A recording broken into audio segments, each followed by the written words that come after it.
Okay, good evening. Welcome to the Community Police Oversight Work Group meeting on August 21st. Appreciate you all being here. It's nice to see you. Does anybody need a copy of the agenda? Should have one, and this is on the website as well. The meeting is on Zoom, so you can pull up the agenda from the city website. We're going to get a copy. That was my point. Okay, sorry. All right, they have one there. Okay, so let me give you just a quick welcome and walkthrough of the agenda, and then we'll jump into it because we've got a lot to cover tonight.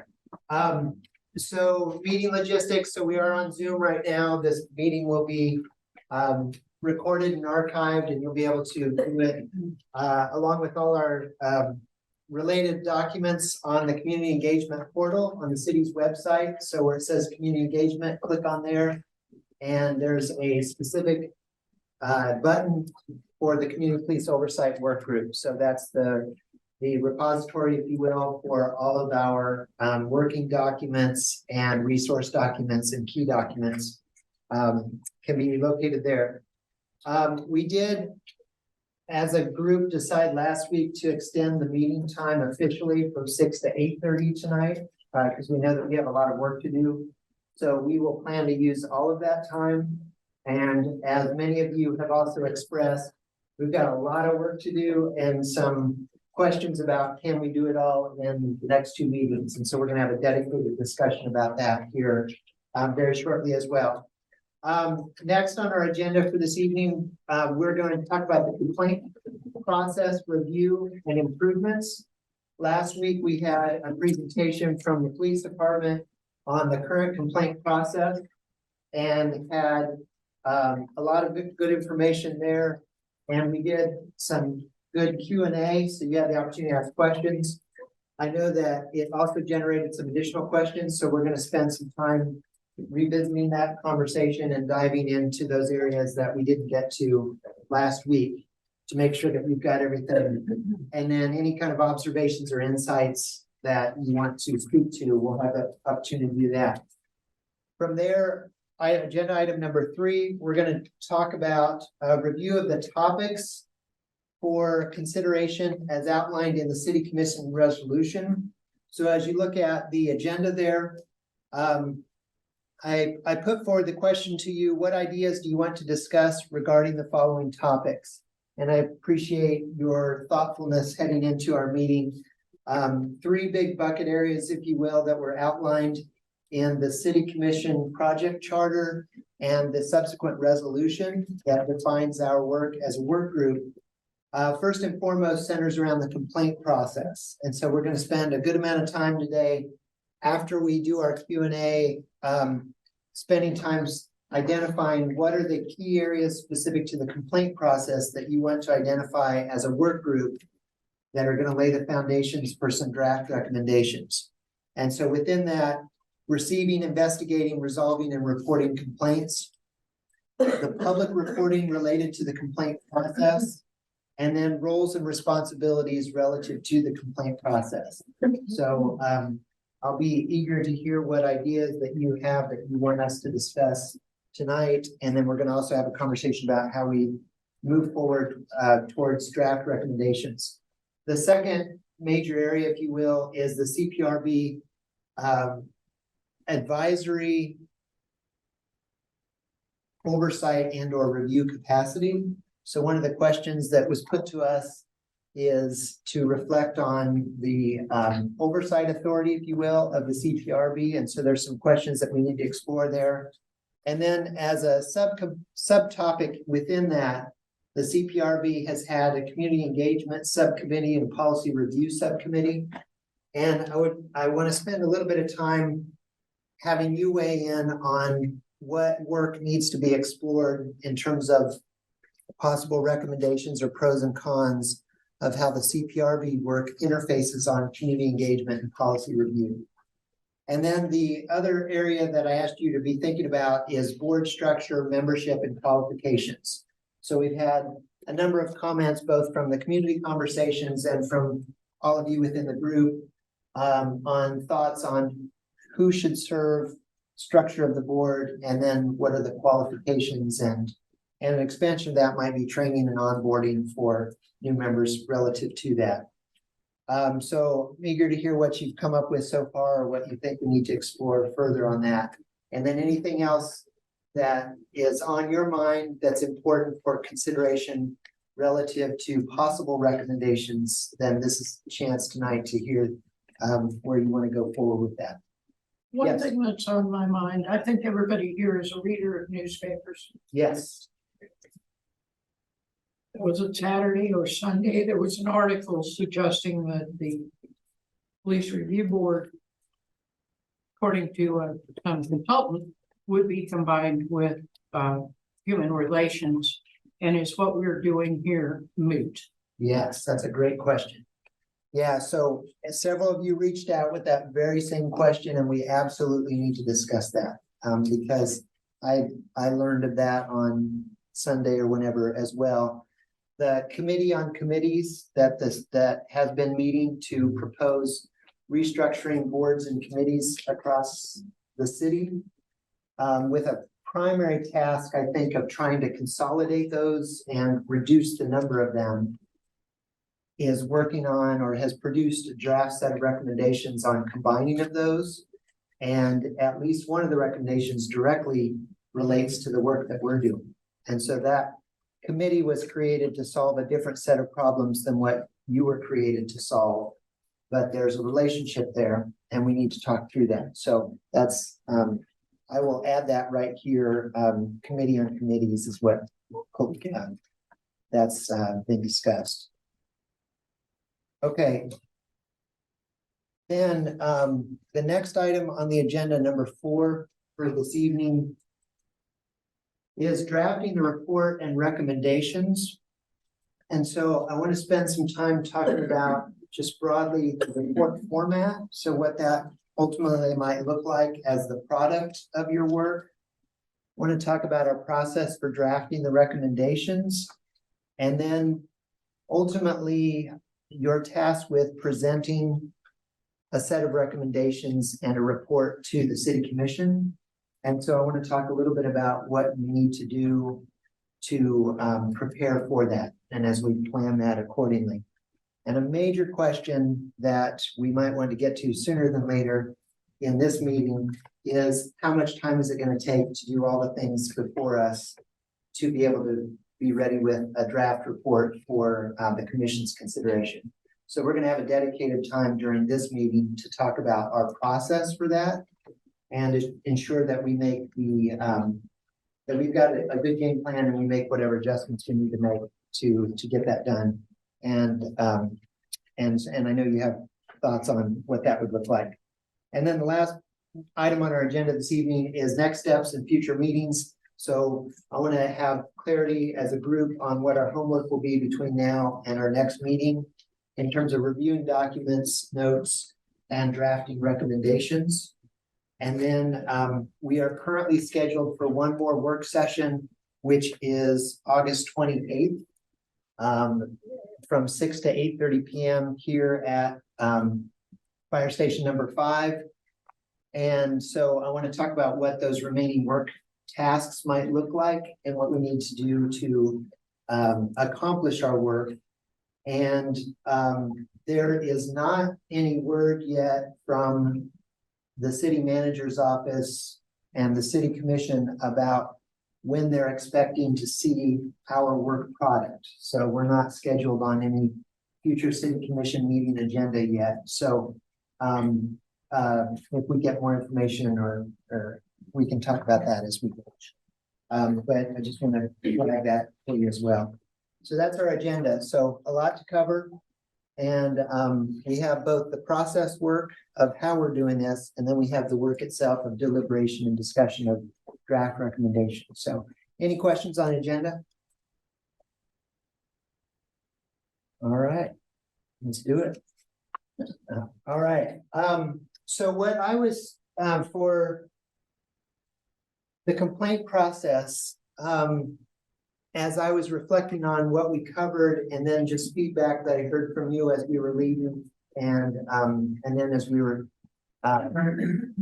and as I was working on the agenda, there were some key parts that we didn't discuss at all last week when we looked at the current complaint process. And then there were also just a number of questions that I assumed would kind of bubble up in the time that you had between last week and this week.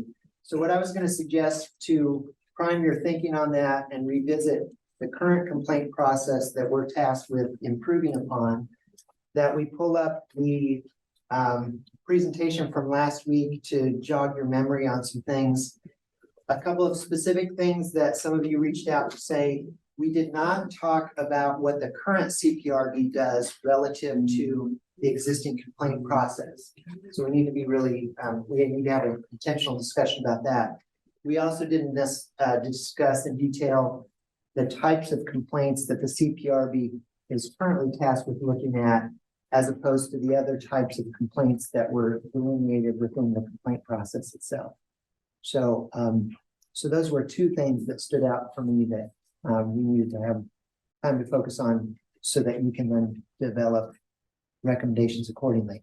What else? I would just like to ask if everyone thinks they're up to speed on our current ordinance. As defective as it might be, do we all think we've got a good handle on what it says now?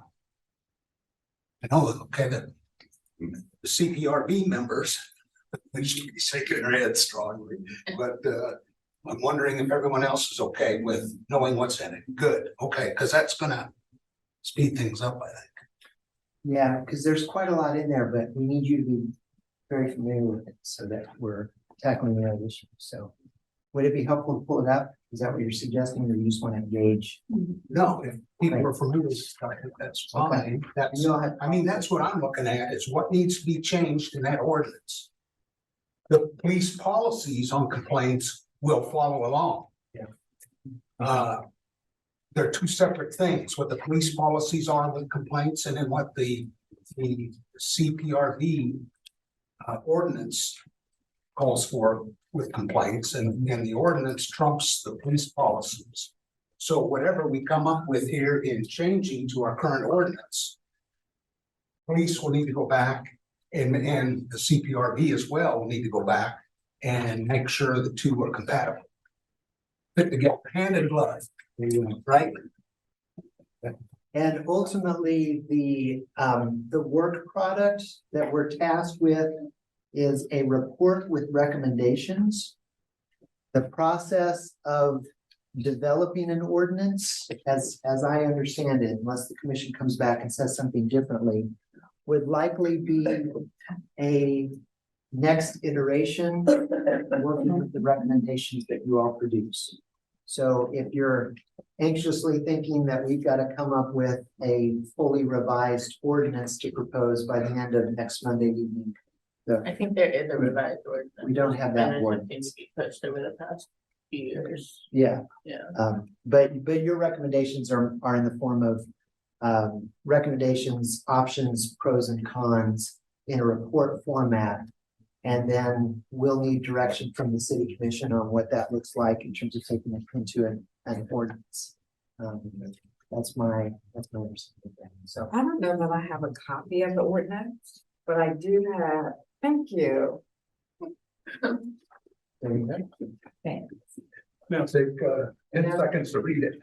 And that's also on the portal. You can- Okay, so my suggestion is let's pull up the presentation, and then I'm gonna just turn it to you all to pose the questions that you want to explore that we didn't get to last week, so we've got a good understanding of the current process.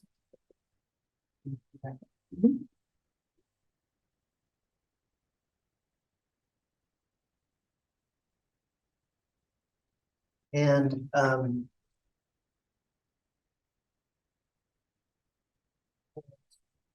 Rich's, since you presented, if we're to talk specifically about the CPRB's current role relative to the complaint process, specific slide that we think would be helpful to pull up here. No, I mean, it's fairly simplistic. It's to hear appeals of racial or other bias-based police. Okay. In a nutshell. And Lucy, can you? Do what? Up the slide that shows the process. One thing that, that you all identified in our first meeting is for our mapping purposes, and ultimately as part of the recommendations, we're building out a flow chart with more detail on what the complaint process looks like, and then we'll be able to contrast that with whatever recommendations you produce. So I started to build a template of that in Visio.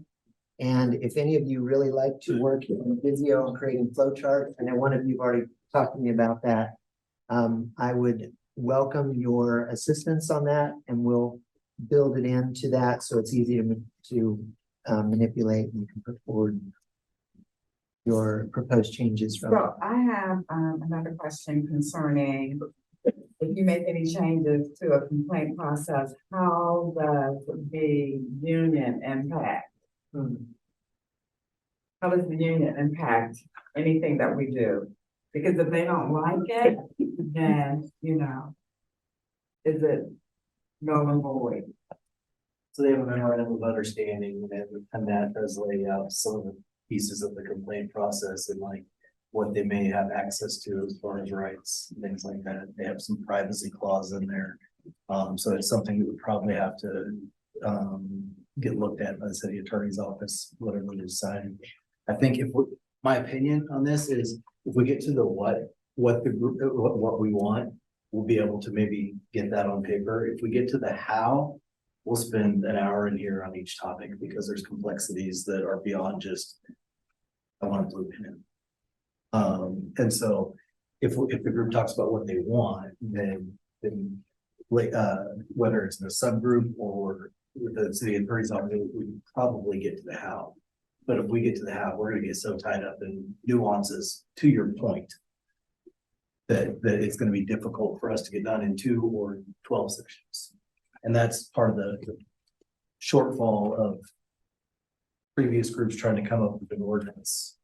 Because there's still things, and then it's also part of why we have the ordinance that we do that was presented in 2017, 2018, because of some of the things that are limiting. And like, we can discuss if there's like a big limiting, but I think if we get into writing an ordinance that you say, we're gonna be here forever. But our charge is to put our recommendations forward. And then other folks can negotiate with the union if there's a way that they operationalize our suggestions that is contrary to what they currently have. It's possible that whatever we come up with, our recommendations align with the current memorandum of agreement and the current whatever's been negotiated with the union. So as long as we're not saying that what we're wanting to see in the process is for there to be public flagellation, we should be fine. And again, that's something that the attorneys can work out when they put the ordinance together. And we should not be expecting to do our own investigation or impose our own perceptions. You know, none of us who are professionals want somebody who knows nothing about the work we do telling us how to do it. And, you know, our question is, how do we review in some appropriately deferential way to make sure that this really was investigated?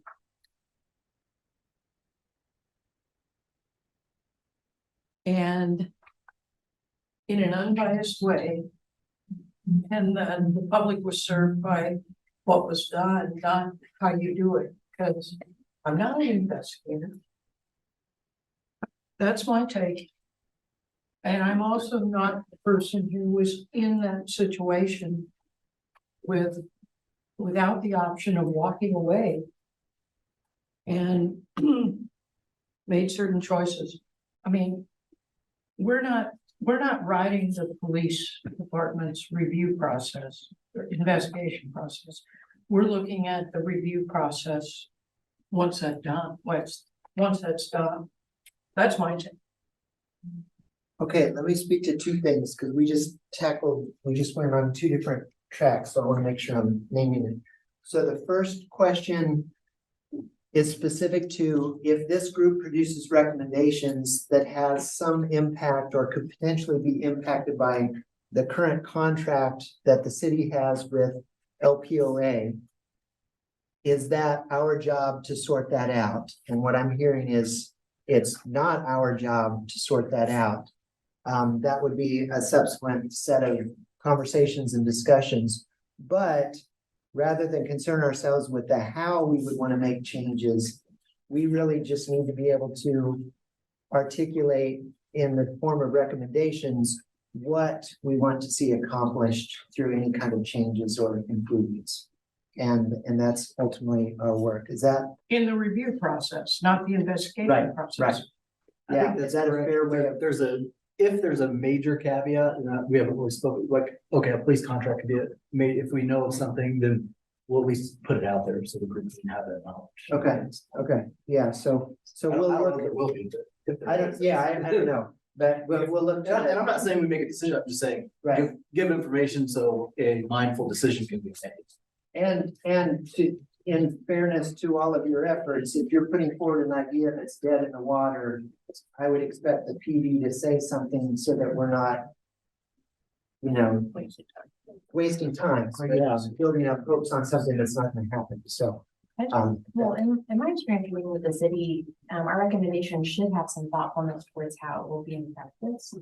Working with them on several different ordinances over the year, it can happen pretty quickly. I wouldn't say that that it's impossible for us to be a little bit more specific, particularly if there's maybe we give a list of 15 recommendations, where there's 2 or 3 that are central to our what we definitely want to see happen. I would say that for those, it would be beneficial to find sample language from other ordinances, or just kind of help out the legal office a little bit. That has been my experience. So I don't think that we should be like pie in the sky, like not thinking about the actual practice. Yeah, particularly if there's a couple that are very important to the group. And if I'm not mistaken, you were just actively part of a successful effort to build out a new ordinance. And so there's a really good history of engaging community members with city legal to build out draft ordinance language. So if the commission comes back, and Casey, if I'm off on this, the commission comes back and says, we want your work to include that as well, then we live on to until we've done that part of it as well. But as I understand it, currently, we don't have to expect to do that in the next couple of sessions that we're gathered as a work. Go all the way to the form of a draft ordinance. Okay. And then the second piece is you that I was hearing is that you were weighing in on specific ways of thinking about the difference between review as opposed to investigation. Correct. And that's a whole rich conversation that we'll need to have as well. So I would want to let that one go. Okay. So let's talk about the current complaint process as it was presented, and then just establish so we're all really clear what the CPRB's currently is relative to that complaint process. So I will look to one of you all to kind of walk us through that, and then invite everybody to ask questions. Yes, or somebody else. Either you or CPRB member, can you tell us, and what would be what's the most useful slide to reference to go through? Is this it, or? Well, the one that shows the chain of review, maybe? Okay, let's look at, that would be, To start seeing names over at. listen here. So at some point, someone is, a complainant is afforded the opportunity to file an appeal to the findings in the police investigation conclusions. Those conclusions will be founded, unfounded, those 4 or 5 categories of conclusions that the police investigator will come to, and he submits to the chain of command for review and comment. At some point, and maybe it's after the chief's review, I've seen it other ways, but after the chief's review, then the complainant is sent a letter saying your complaint was found to be unfounded,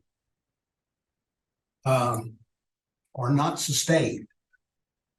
And that triggers a 14 calendar day period in which the complainant, from receiving that written finding from the police, he or she has to bring an appeal to the CPRB if it's a racial or other bias-based policing complaint that they made. If it was some other complaint they made, or if they didn't say anything about racial bias or a bias on one of the categories as it's defined in the ordinance, and I can list those in a minute, but then they don't have the ability under our ordinance to bring an appeal to the CPRB. It just stops at the police department findings. But if it's a racial or other bias-based policing complaint, then that's where the 14 calendar days comes in for them to file a written appeal to the CPRB asking for a review of the investigation. Then the police department is required to provide to the CPRB members the investigation report that supports their findings. There are, while it says, I think it uses the word entire IA report, there's a pretty long laundry list of things that are excluded from what they provide to the CPRB. So, but be that as it may, they're under an obligation to make redactions to those things from the material they provide. How they're going to do that with video and audio recordings, I don't know. We'll see, I guess, if this stays that way. There are no real timelines on how long they have to do an investigation or how long the CPRB has to review the investigation report and make its conclusions. The CPRB, their conclusion is either where they find whether or not they believe the internal investigation report. And I'm looking for these language.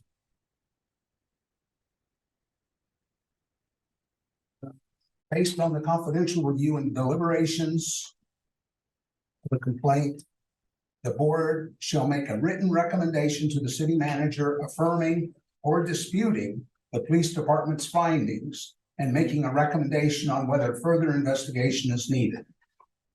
They will not make any recommendation about disciplinary action.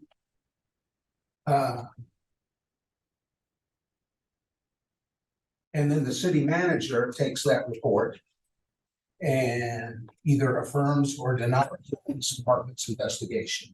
So there's another level there. Well, it's their city manager's office. I guess the CPRB's review would be between the chief's action and the city manager's office, the city manager's conclusion. And essentially advisory only. Yes. So it's currently, So those people after the chief, so the red, if you remember, people that sign off, physically sign off and say whether they agree or disagree, if there's a different policy, whatever, sustain, not sustain, all the different findings that can happen. The red, the people in the white are people who will often typically see an investigation at that level. So level 1 is a major violation. So now while it may not be the city manager, it almost certainly be assistant city manager Casey Toomey.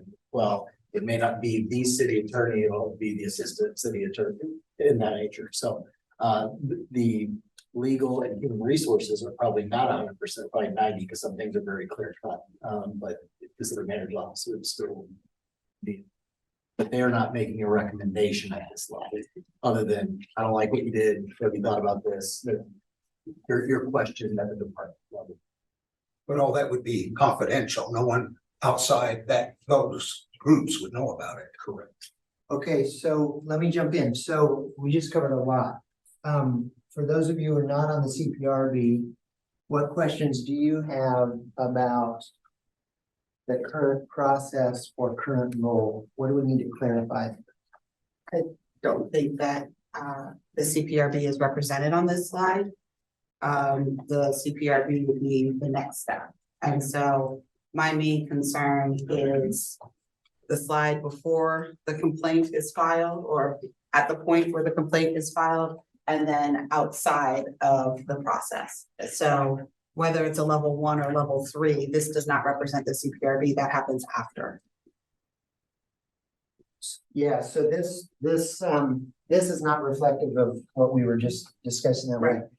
Since we're gonna video together, can I ask you this? Will you flag in your notes what that might look like as we begin to build that out? So all the slides that were presented in here are internal to the police department and not purview of what we would be discussing. External, when it's before it is officially placed. And then once it goes to the CPRB is really kind of where we can't change police policy. We can say our expectation is that this volume, this type, this information leaves out of your process, or where the CPRB comes in. But the way that this is currently set up, the CPRB and the complainant are not reflected in these slides. So when I think of Visio, I think about some of the information that was shared at the last meeting that was outside of the slide, which is people can file a complaint to any of 17 different places. And then afterwards, it can take months, years for an investigation to take place because it has to wait for whatever legal proceeding that's accompanying it to be completed.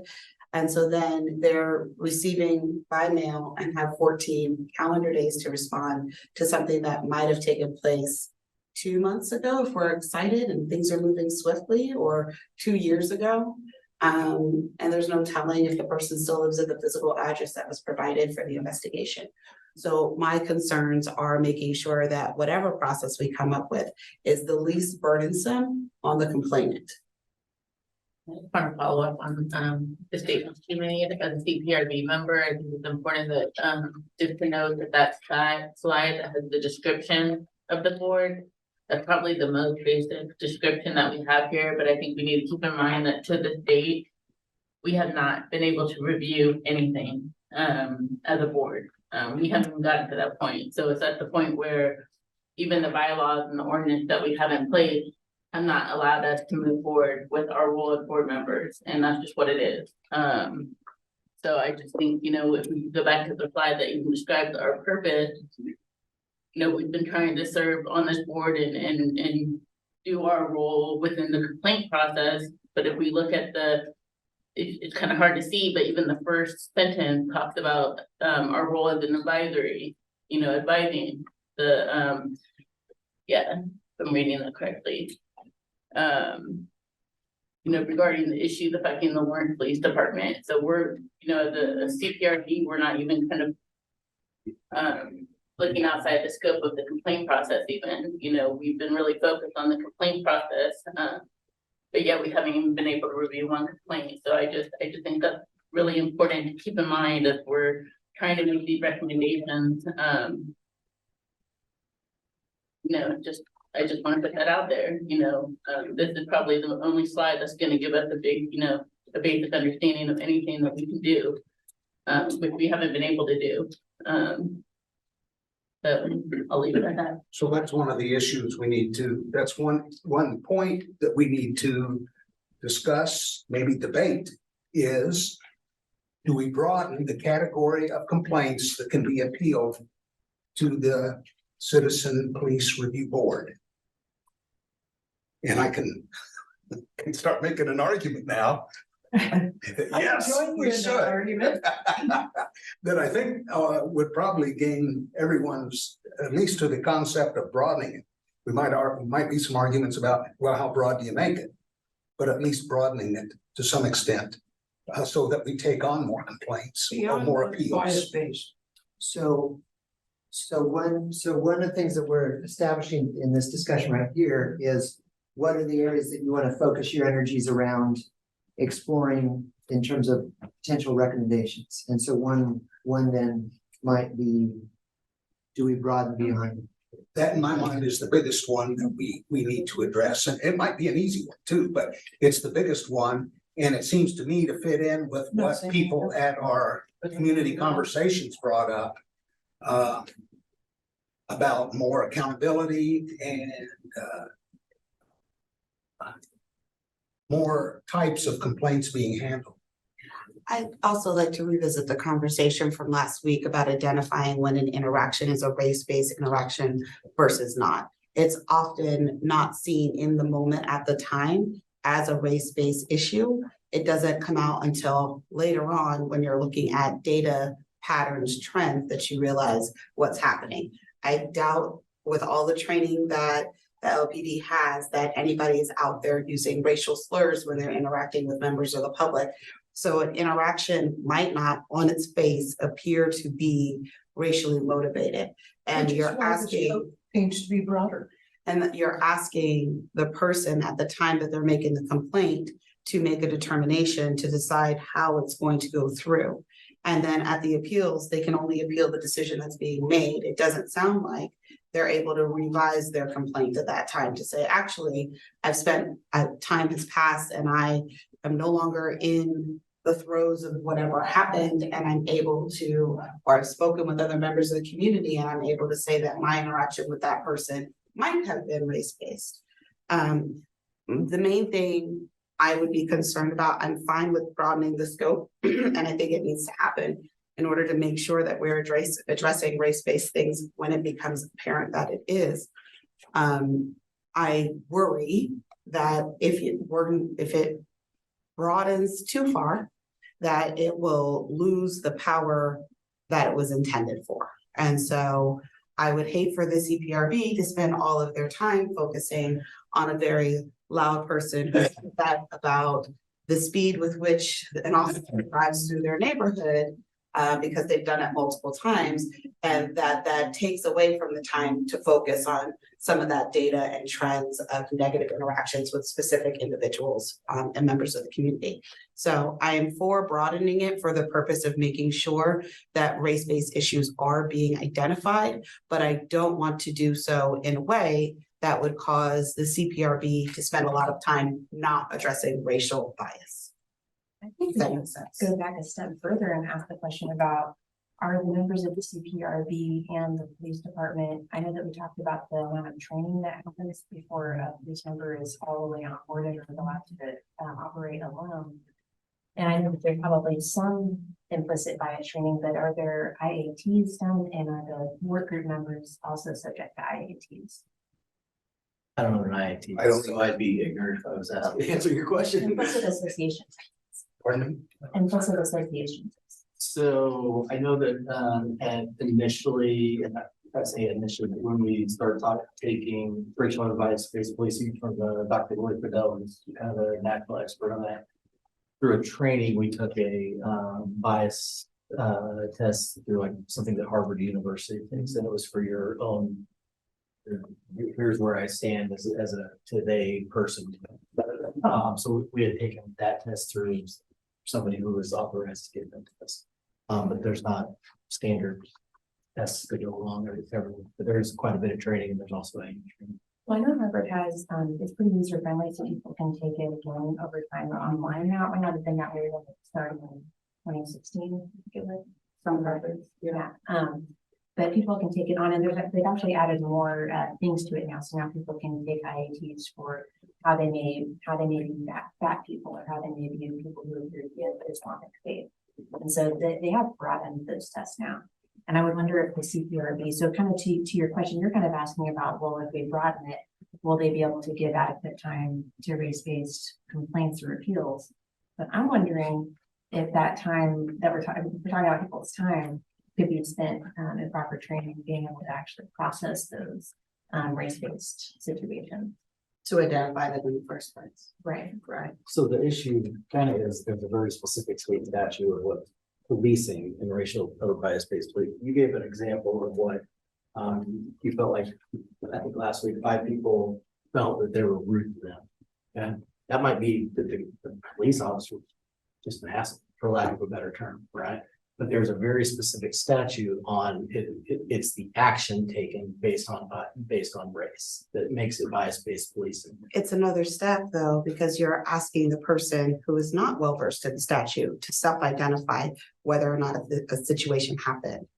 See what I'm saying? It is on the complainant to say, this happened and this is race-based, so I need to move it forward in this way. Yeah, but the scenario you gave could be bias-based policing out of the definition because it's not action.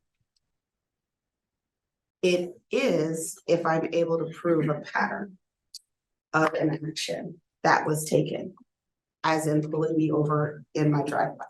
That is an action that was taken. Yours was being rude, right? No, mine was the action being pulled over in my driveway. So, but when And being pulled the- over is so long as the action is done because of race. Right, and how do I know in that moment when it's just me, if the reason why I was pulled over in my driveway is because I was a Black woman? Or was it because I just happened to be in a particular neighborhood at a period of time? Or is it not until I have a conversation with 6 other people in my neighborhood who got pulled over in their driveway of varying races?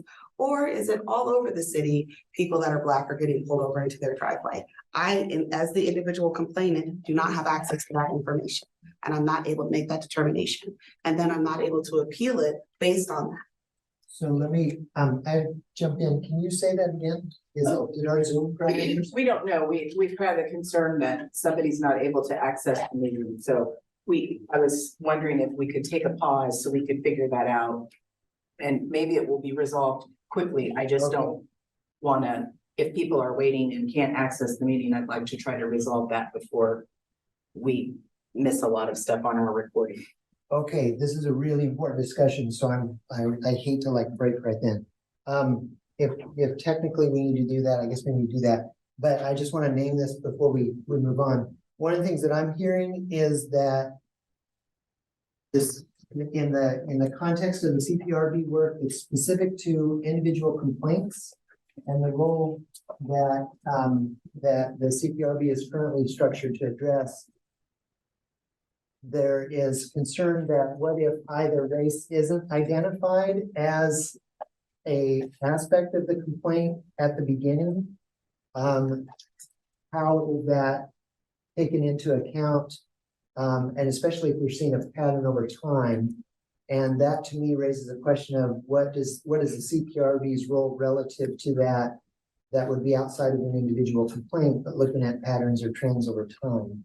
And do we have a role, or what would that role potentially look like relative to that? So our ordinance doesn't cover that now, but there are ordinances that do cover it as far as newly discovered evidence. So even if the board had said unfounded to your complaint, if 6 months later you found some evidence that wasn't available to you before, then this ordinance says that the board will re-review it with that new evidence taken into consideration. I think we have to pause because we're dealing with. Yeah, we've got to, we need to spend more time on this question. I don't know what, they're just saying we need to break because we got to check the technology side, make sure Zoom's okay. Let's take a 10-minute break. We'll reconvene and right at 7 o'clock. All right, thank you. Okay, so we're back from our break, and what we think we have pieced together is that the link on the agenda was to a different Zoom meeting. So if folks were trying to access this, they were not able to do so. However, our agenda language says the primary way to access this meeting is in person, and that we can't guarantee access via Zoom because of technical difficulties. So we can argue if this is a technical difficulty or not, but what I think we're going to do is stay on this meeting so that you all can keep working. I'm gonna leave here and go try to find our city clerk and see if we can get the correct link updated onto the agenda. I can't guarantee that that's gonna be able to happen, but that's what I'm gonna try. Does that make sense to everybody? Anybody have questions about that? And we have the meeting ID, so if any of you, usually we don't have a lot of people that participate live on Zoom in real time. Most people are viewing it after the fact. But if any of you know anyone who's trying to get on right now, you can text them the meeting ID if they're wanting to view it live, so. And I'll read it. It's 921-6010-3898. That's 921-6010-3898. The passcode is 861-531. 861-531. Okay. So I'll go see what I can get accomplished, and I apologize for the delay in the air. All right, that's all right. Yeah, so if anybody's reaching out to you, we'll just do that. Thank you, Casey, for solving that. Appreciate it.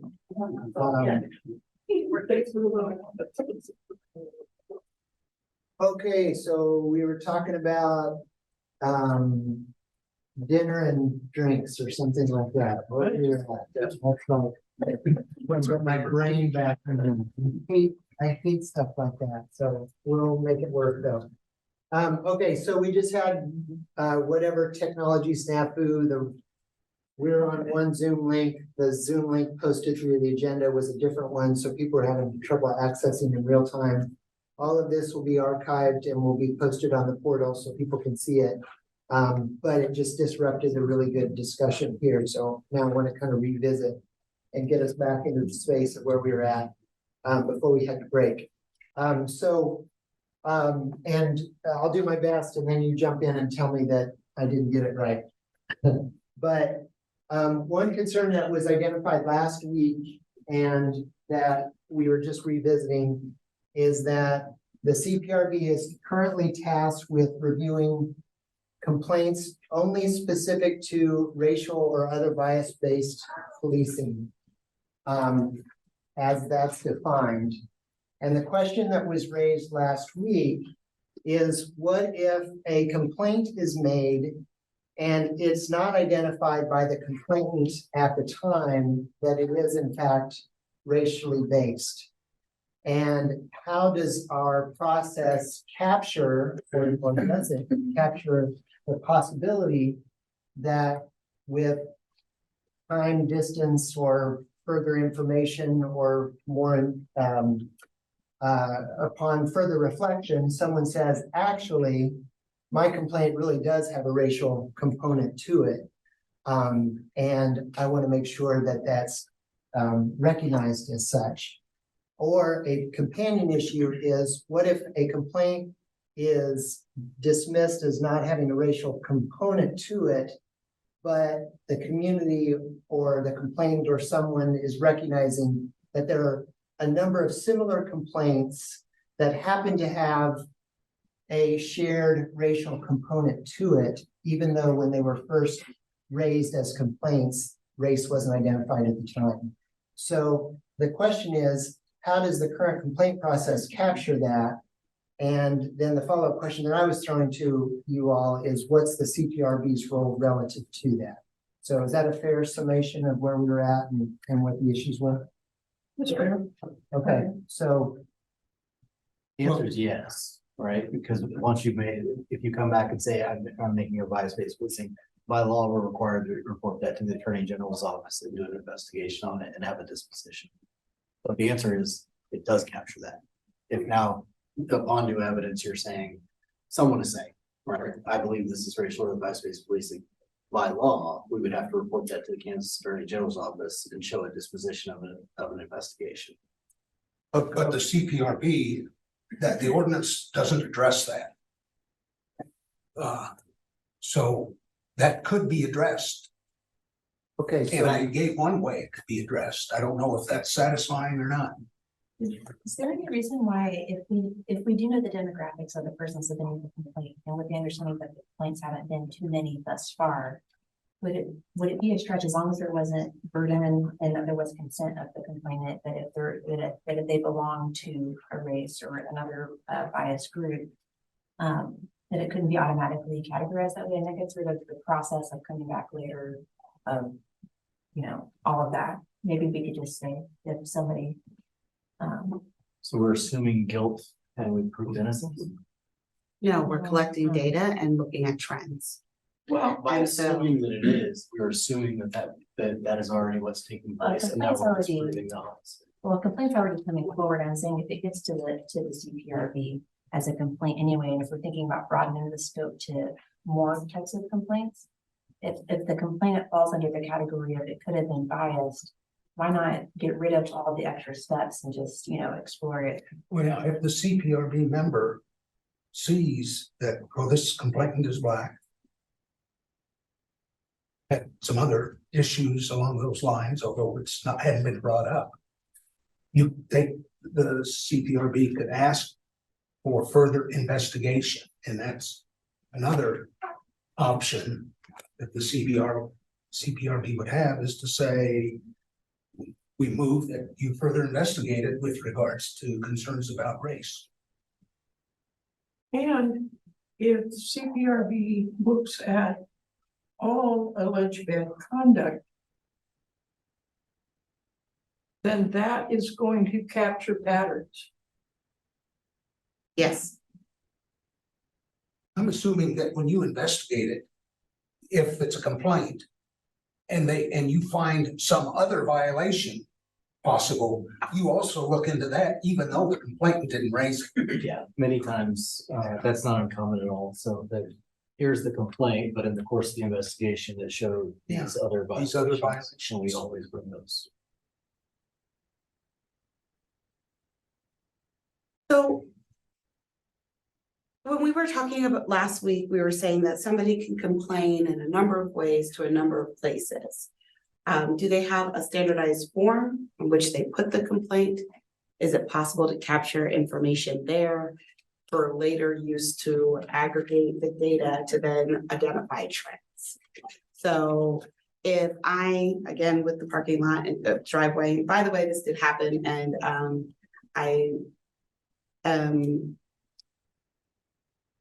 it is difficult to speak about something that caused me a great deal of fear in the moment.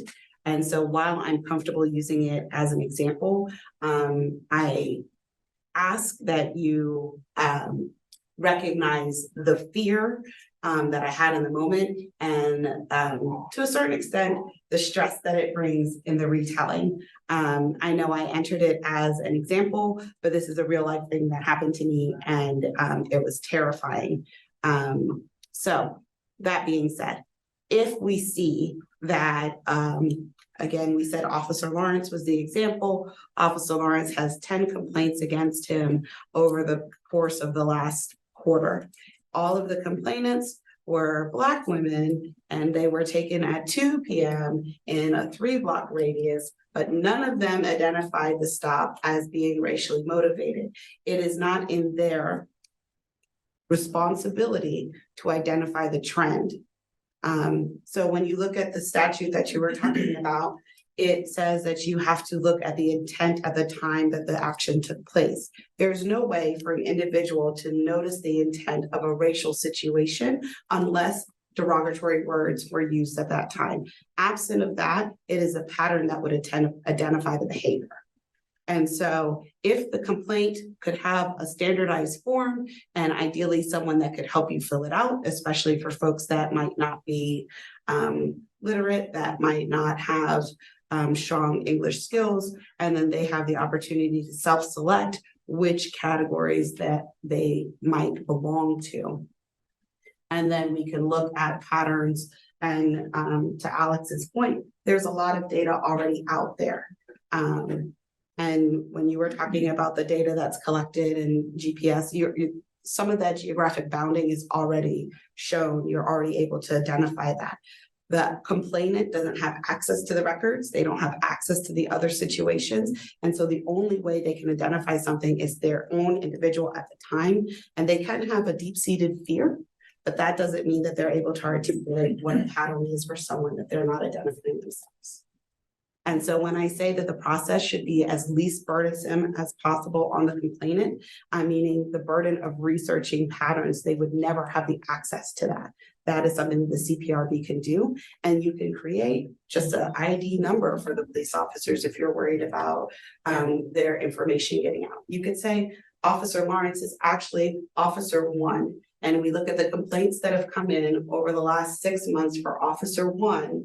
80% of them were Black women. Well, in a population that's only 3-4% Black people, and women are only 50%. If that's 80% of their stops, you have a problem that the CPRB should be asking the chief of police to look into further. And that is done already by social scientists. People And who is that given to the CPRB for review? given to the CJCC and it's open record. I'd like that record then. Yeah. That's an official FOIA request. On the county website. I want it from the police. The police don't control it. It's not given to you as a report? The police don't, it's not our record. Okay, so it's the countywide, it's not Lawrence-wide. Lawrence is separated. Who controls Lawrence specifically? How does the information get there?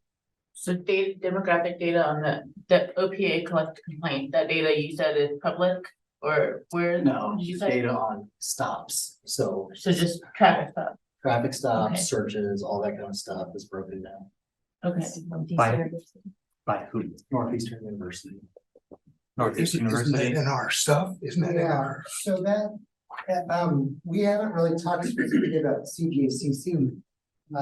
There is a wealth of reports, good data that is being done on county level that impacts everything that we're discussing.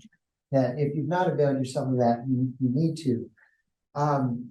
And when I asked the question earlier, it's like, what's the CPRB's role relative to that? I'm familiar with the CJCC's work and looking at patterns and trends and collecting that data.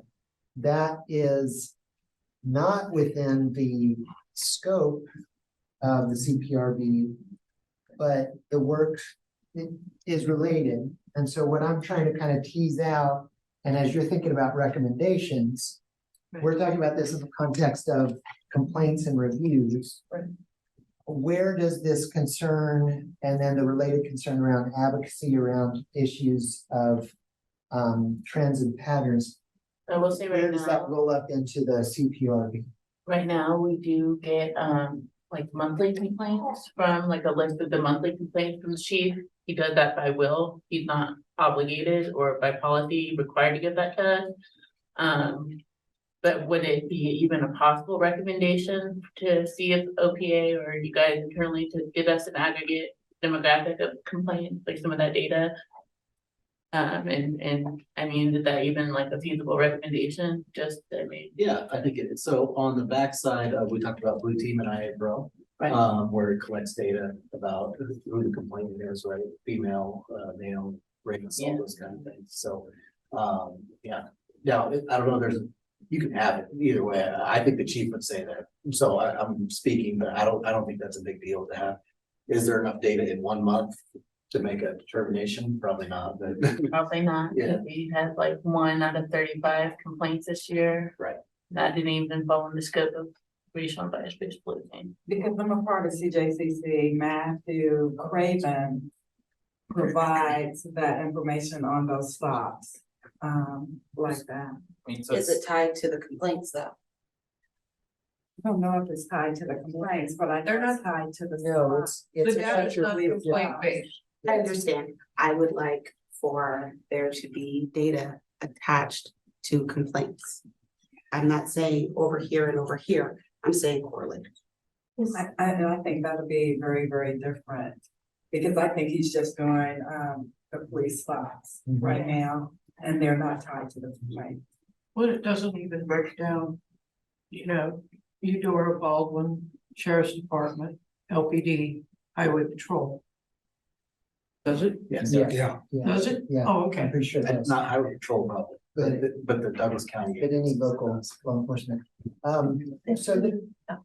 Well, go ahead. If the intent of the CPRB is for marginalized people to approach them with complaints, then, I mean, I think we should think about it from that perspective. So if we're talking about, marginalized people are approaching because they think it's biased based, or is that different from, are all kinds of complaints coming their way? And I think we should think about it with that in mind. You know, if we're thinking about only minority races, minority genders, minority sexual orientations are approaching this group, then I think it does kind of change the, you know, how it will be processed. And I mean, I think that the assumption that it could be bias based is kind of baked into the fact that someone's approaching that group with that. But I think that also gets down into the list of people that we have that can be approached with complaints. I think that's also part of it. And then if we broaden it to include more kinds of complaints, then that would be different. But if we do keep it bias based, then there might be a step there, assuming that it could be bias based. That makes sense to me.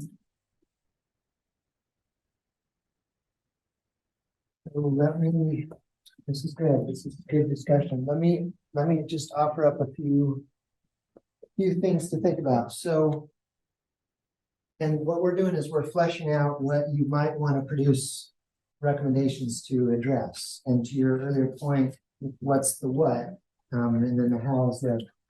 So one way to frame this is in the context of complaints and looking at trends or patterns specific to complaints.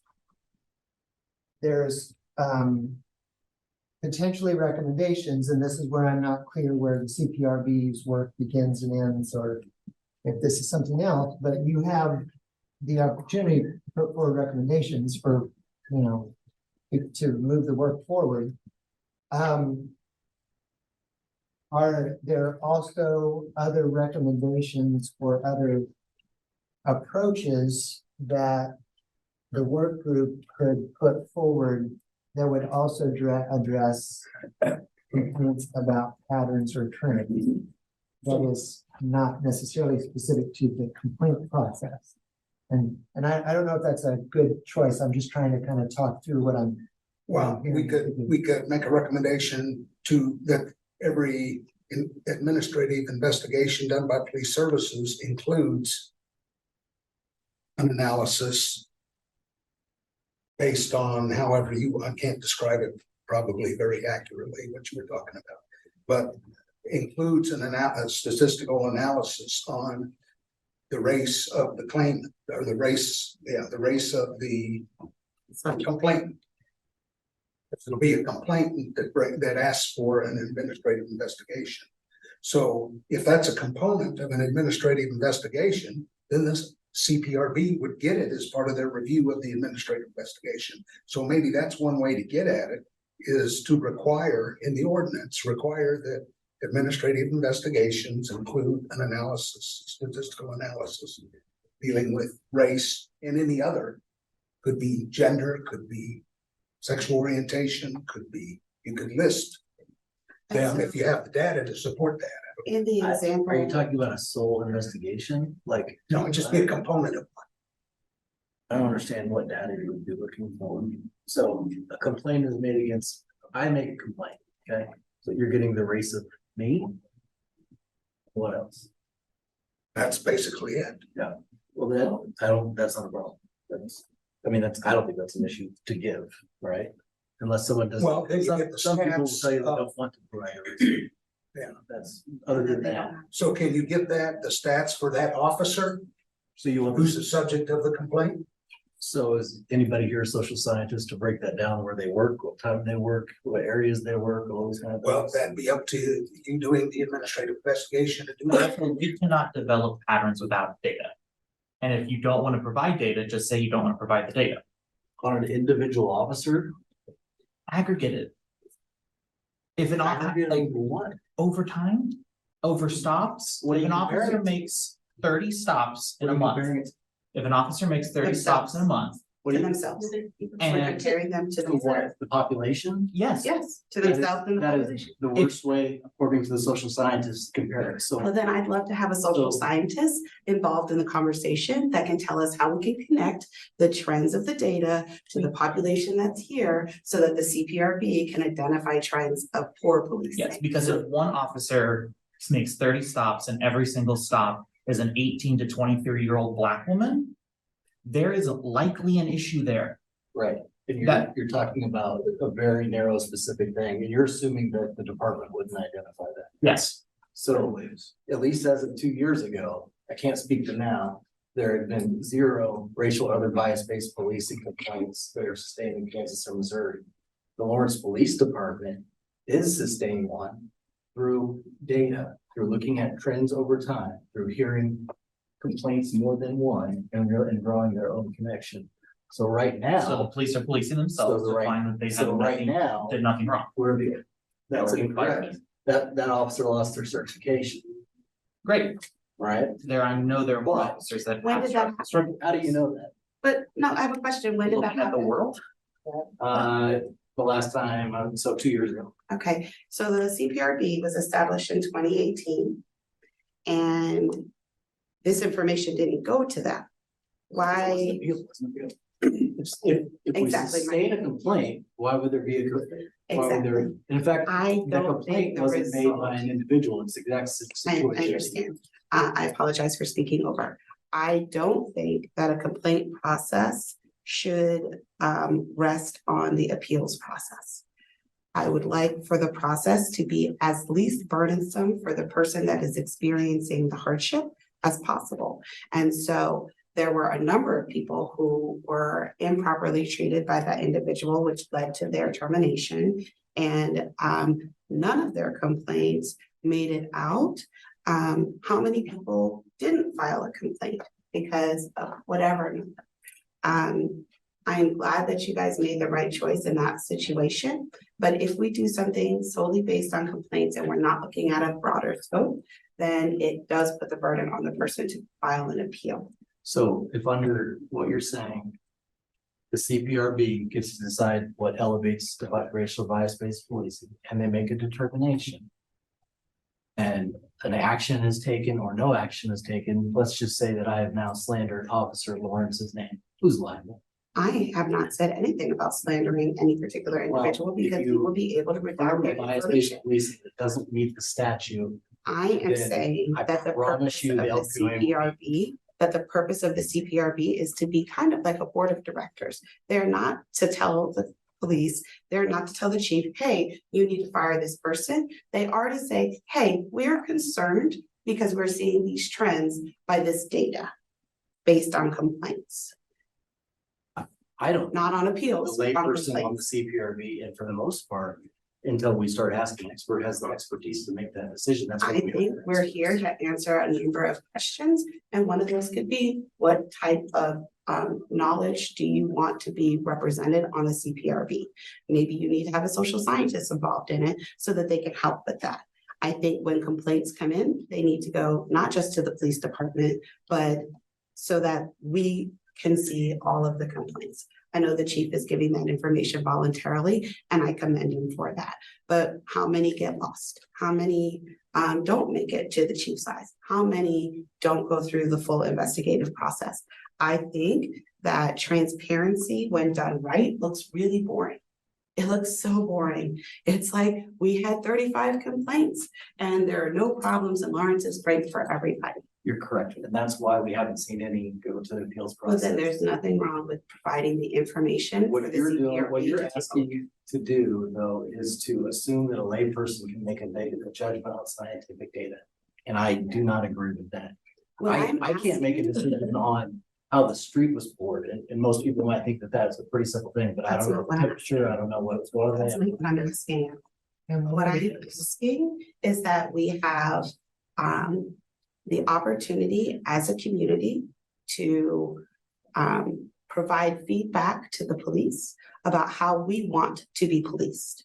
I think when we look at the community groups that my concern was also reflected with those individuals, that we want to make sure that we are not unfairly subjecting specific groups to action. And if the only way we can get that information is to have social scientists consolidate information and provide it to the lay people, then I'm fine with that. I think that it is important that the work that they do help aid in transparency and not double speak. I think if we are saying we have a complaint process and we have data, then we need to match them up. If they can't be matched up, it doesn't mean that the individual having negative experiences all of a sudden didn't have it. The lack of going forward is not the presence of safety and peace of mind and being heard. And I do have a question and continuation for that. If CJCC can connect the statistics of the stops, right? And they can get that information, is there not a possibility that when you put in a complaint that you can't get all of that data? So the CJCC gets it, I believe, as a number, right? Because once you're giving it individually, you're getting into personnel information. Yeah, because they're giving it as your overall population and then breaking down the population. And taking it through the municipal court along with the district court, all of that, right? So they're pulling it that away. So if Matt is able to pull it like that, is there not a possibility that you can't connect the complaint process with everything, you know, as far as pulling data? And, you know, Alex, you mentioned, you know, some pieces about that. So I don't understand why you couldn't do that. So I'm just asking the question, you know, so I say, for example, I go in and I say, you know, I'm complaining about, I just get the officer badge number 1458, right? So we can do it by badge number. So the public won't know the badge number, but you would know the badge number. But by badge number, that's still PP or PII, so what we would end up doing, because I work for the State Department of Corrections, I'm a research analyst there. What we end up doing is we take the badge number, we aggregate everything up, and we multiply it by 99 and give them a, you know, like a fake ID number, but it still traces back to them. But even if we're aggregating data, anything that's really to the public, state, local, whatever, it's not gonna contain anything on the officer or the individual, it's just gonna be basic aggregate totals, and that's possible, but it's gonna have to be approved. And that's something that's internal. It can't be done by CPRB, you know, community can advocate for it, but we're not gonna get anything unless it's approved by you guys. Period. Yeah, I think it takes me back to the purpose. If the purpose is to make the community safer or improve police-citizen relations or address minority disproportionate contact or disrespectful contact, anything like that. You know, I think that why couldn't we talk about trends? I mean, why is the board put together if not like a partner to the police and talking about those things together, CJCC?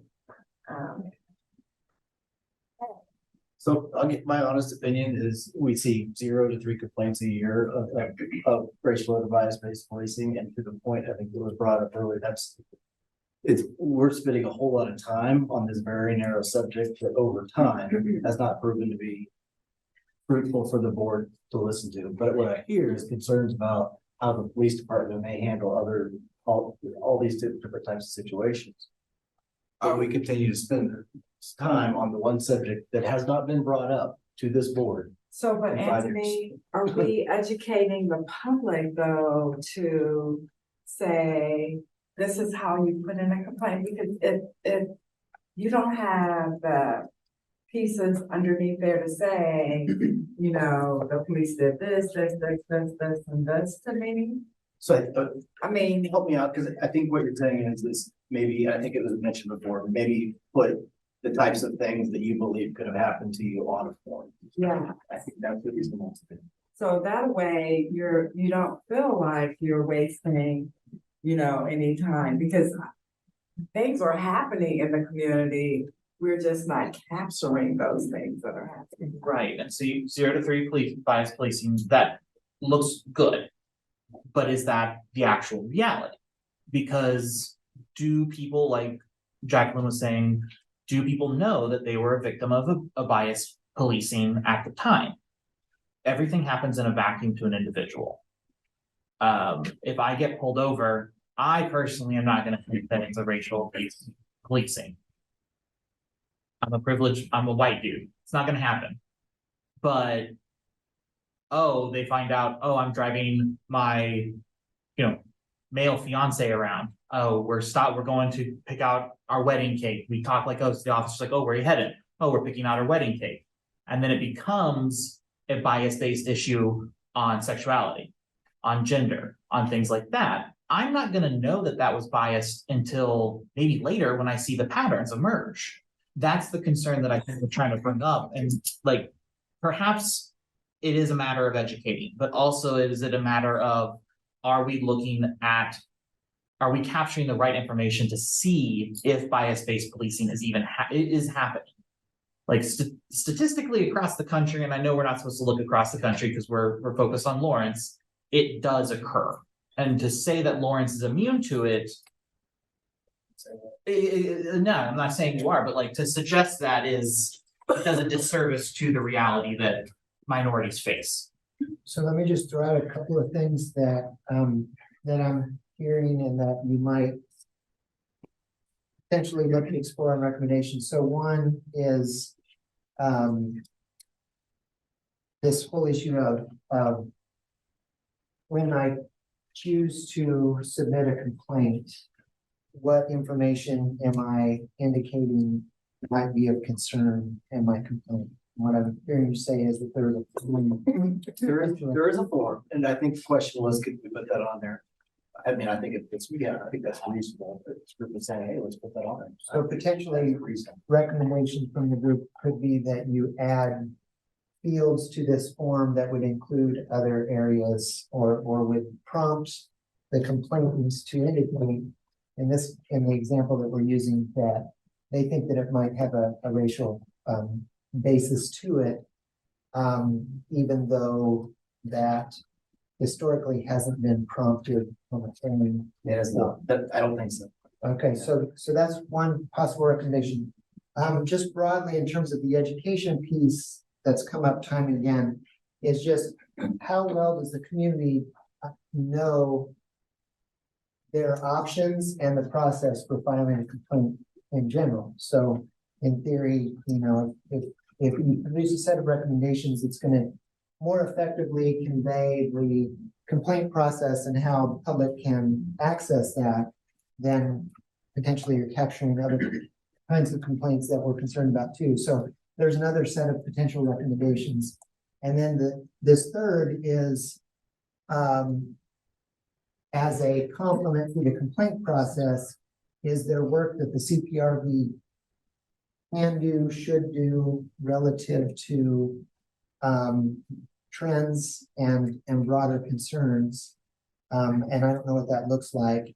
And then the last thing that I heard that you've hit on several times is recommendations around qualifications and who should serve or who is needed and what, in this case, what expertise might be needed on the CPRB. In the context of the social scientist example.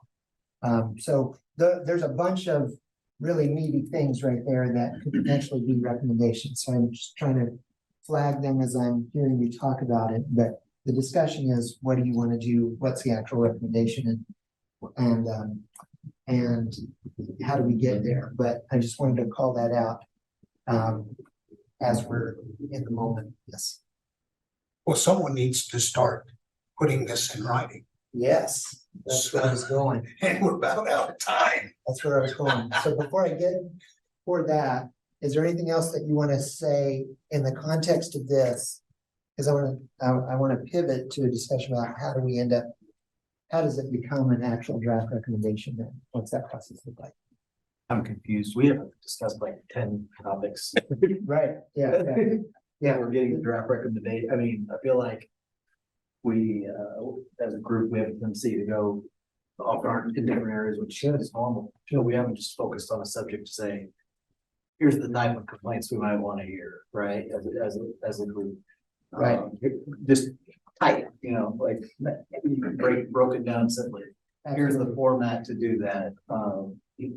All those kind of things. I feel like that's what we were asked to do. Yeah, We're all. Talking about types of complaints that maybe I'd want to open it up to. You yeah. might need to pull up a PowerPoint Can you because pull up that there's the slide? different levels, and I did have maybe clarification on regarding what some of them are. Yeah, I've heard several that I've taken note of, for. Yeah, level one, all those things make sense. Personally, I think most of those should go in. Obviously, a member of the public probably won't know about gross insubordination. Yeah, that's. That would be, We talked about the personnel complaints versus complaints, and Right, like- personnel. unless, they're like, hey, Sarge, can I do this? And the sergeant, you hear over the radio, like, no, you can't, and they do it. And, okay, maybe there's a complaint there, but that's a different issue. I think those could go in as things that the CPRB could hear.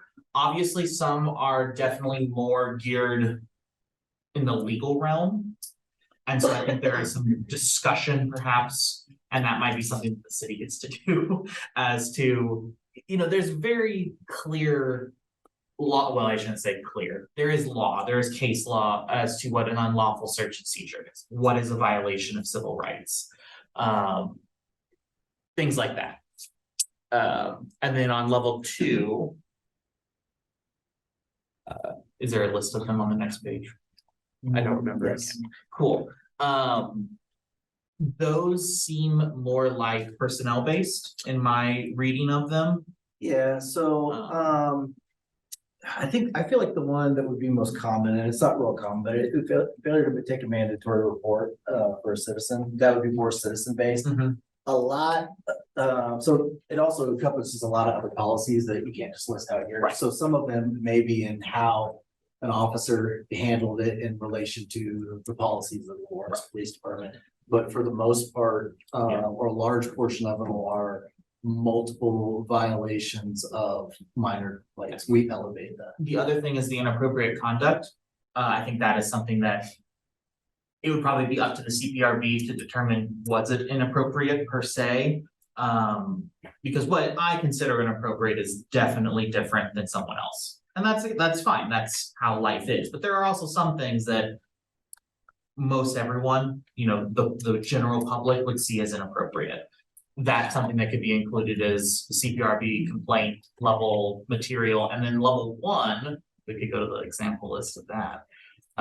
So question. Oh, sorry, level 3. So as you look some of that back, so are these internal or external? Yes, some of them are internal, Cause but I think what we're talking about, in the CPRB hearing is the complaints that come from a citizen member. So the citizen complains about one of these categories, right? The ones that are internal, those by our policy stay internal. So if Skylar makes a complaint against me, that's not something the CPRB is. And my example of like gross insubordination, a person living in Lawrence that has an interaction with the police almost certainly would not know if the police was acting insubordinately, unless, like I said, over the radio they heard it. And then level 3, sorry. Before you leave that one, what about an officer reporting another officer using excessive force?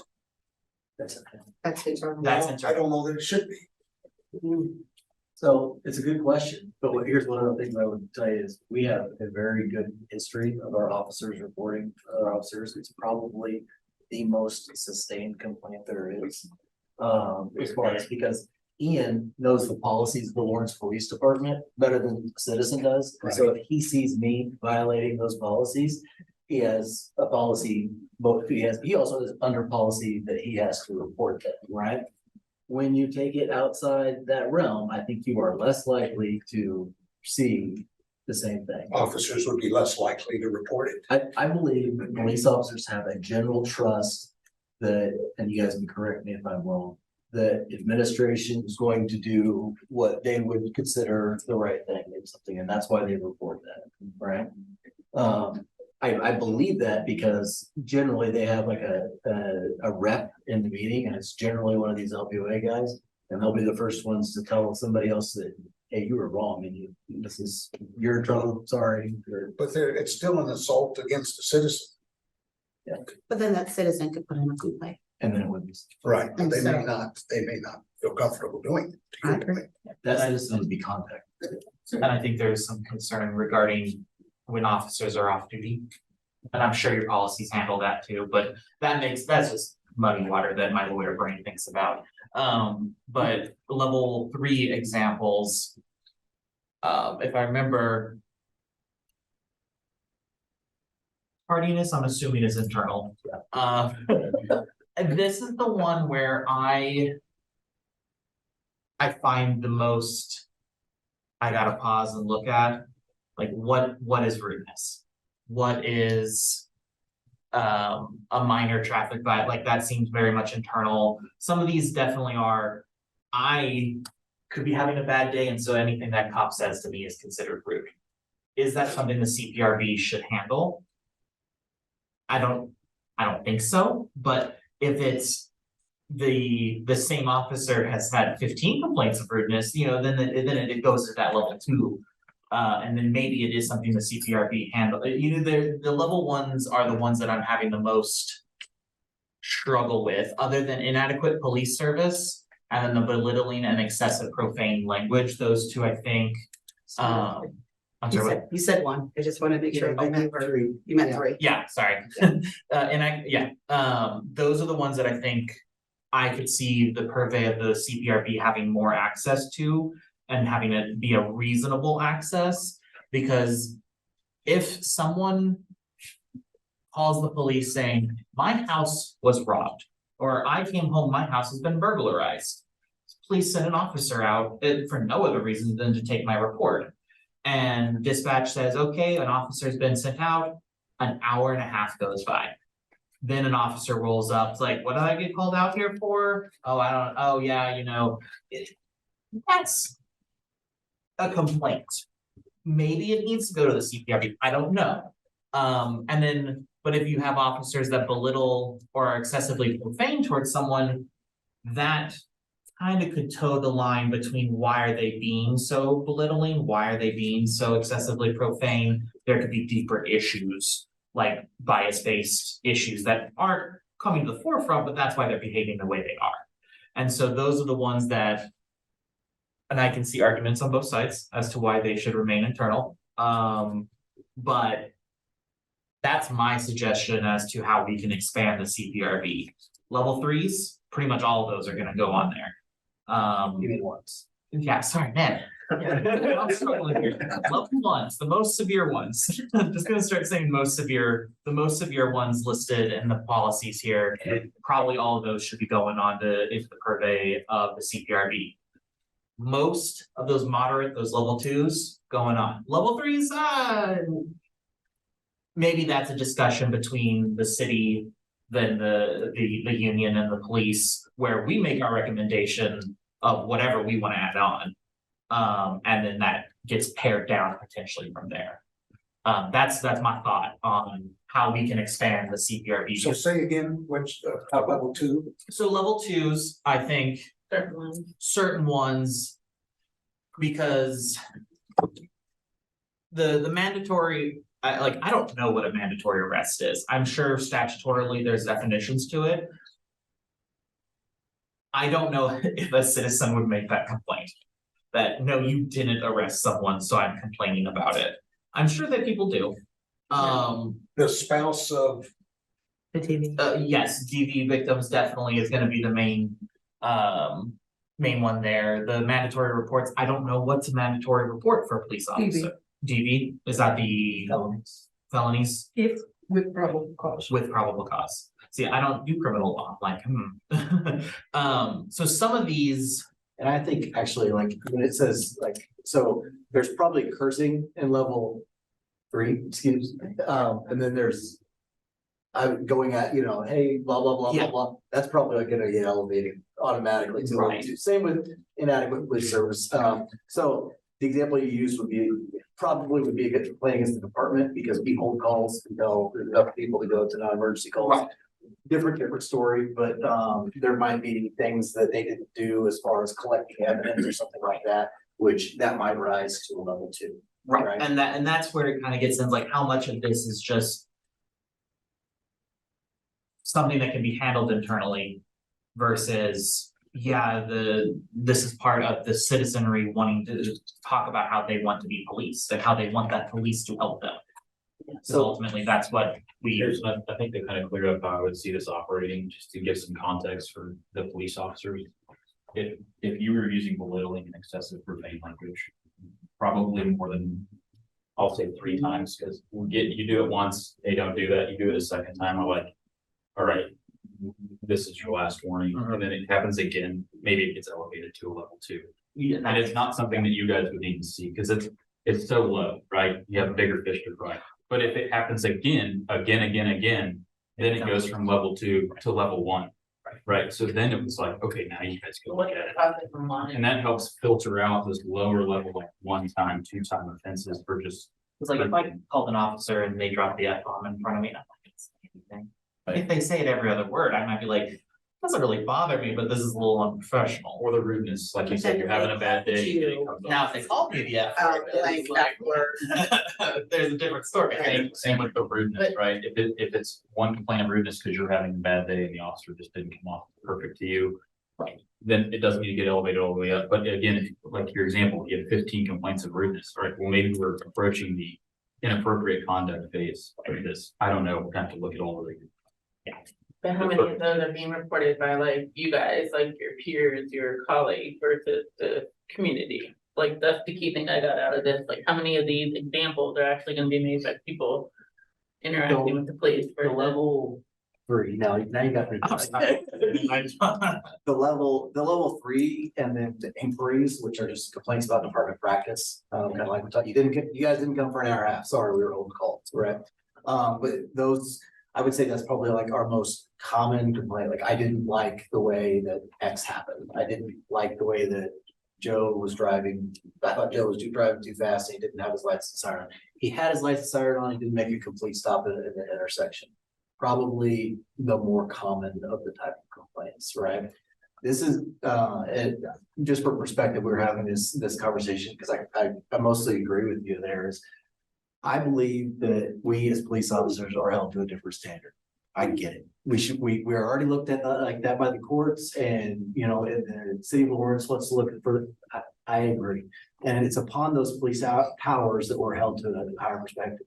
Take your property, use force against you, take your freedom for the complaints that are in level 3, saying it right now, are the same thing that any other city employee can do. So the fire department can not use their lights, they can be rude to the code inspector, blah, blah, blah, blah, blah. So to me, I feel like we're now taking away and holding a police officer to a different standard than we're holding everybody else in the city to. And I don't know that we want to open up that floodgates. The things that are provided in these police powers, which are a lot of the level 2s and the level 3s, I agree, we're held to a different standard. And so we have to hold ourselves to a different standard. I believe that the officers believe that too, that they have a different standard to uphold than the city sanitation worker does, than whoever, you just name it, because they have different responsibilities and different powers. But if a city clerk curses at me even one time, I can complain to their boss. Yeah, and you can still complain. The difference is it wouldn't go to a CPRP for the clerk. And that's what we're discussing here. So when I do equity trainings, when I'm looking at people's code of conduct and ethics and policy and administrative policies, I'm always looking for areas of gray, because that's where bias lives. Anytime that there's room for a lot of discretion on any individual or group, that group can act as a collection of their biases. And so I wonder with level 3 complaints, we might look a little bit at that. And I like this idea about adding optional checkboxes to the complaint form. We call that a tripwire question in social survey design. At the end, we're maybe on 401.3 from the bias policing document. Those could be like 5 check boxes, and it would be later in in the form because you don't want to influence somebody's actual complaint language and what they share. So that would have to be towards the end of the form for it to be best practice to require a question. But having that at the end so that somebody could say, oh, I didn't think that for example, I wasn't treated with respect and dignity, I feel like. And so that would be at the end of the form of the checkbox. After their narrative. That's 401.3 part E. Would be, so I mean, you probably wouldn't phrase it exactly as this policy language because maybe somebody doesn't understand it and it's a little lengthy. But you could like have these listed as examples. So I really like that because I feel like that the education piece of the community members and for the CPRB to say, well, I read their complaint, but when we asked them these specific tripwire questions, they checked this box. And so they can review it differently, compared to a different complaint where maybe somebody didn't check that. So the way the form would work would be like their name, where it happened, when it happened, who it happened with, Demographic questions. and then what happened, and then demographic and tripwire, or you want demographic and then tripwire? I would say so when I did the complaint form for the collimation, the health department, we did demographic at the start, but I think that was influenced by the culture of patient forms and intake, where you do put demographics at the beginning. I would want to do a little bit of research before just saying something because I care about I don't want people to stick off with something, but I think I wouldn't see an issue with demographics being able to start along with the name. Those kinds of questions, just because it flows, makes sense. Yeah. So I want to try to address both of your concerns, and I want to do that by going back to what Dr. Turner said at like, I don't know, minute 25 in this meeting, and that was that this board, if you could go back to this slide, it kind of describes it. This CPRB is not just a complaint review board. It also advises the police department and advises the community and works as kind of a liaison to figure all of that stuff out. So our job here in the work group is to determine what we want the board to do, not how we want them to do it. If there's a form that they want to fill out and it's going to be structured a certain way, that's something for the board to figure out. The actual board, not for the work group. What the work group needs to figure out is this board going to review police complaints, whether it's racial or other bias-based, or whether it's all of them, whether it's some of them, it's these and not those. That's what we need to decide in this work group. Are they going to investigate it? Is a third party going to investigate it? Are they going to accept the complaints? Are they going to be the only repository of the complaints? Are they going to take them all in and pass them into the police department? Is that how it's going to funnel? Or are they going to still be able to go to the police department directly? That's what we need to figure out in here, not how we fill out the form. And I just want to be part of a work group to talk about the complaint process. And I think that the amount of specificity that we want to get into is just recommendations. I mean, I'm fine with getting that specific about these are the kinds of questions that would be on a complaint intake form. I don't think that that's an overstep or requires too much work. I mean, we've already talked about it pretty extensively. my fear is that we have 30 minutes left in this meeting and we have one more meeting. And to Harrison's point from the very first meeting is that we tend to not follow through on these things and get them done in the city. Because we get bogged down in all of this other stuff that we are not tasked with doing. We have 3 hours total time to get this done, to give something to the city commission. We've started taking notes about what our recommendations would be. And one of my recommendations is for the complaint intake process to have a specific form that will collect information that can provide data trends in the future. So I just want to put that in the record that that is a recommendation that I would like to add. You asked us to prepare 3 questions, and I assume we're going to have breakout groups to do that and then have recommendations that we share together. So.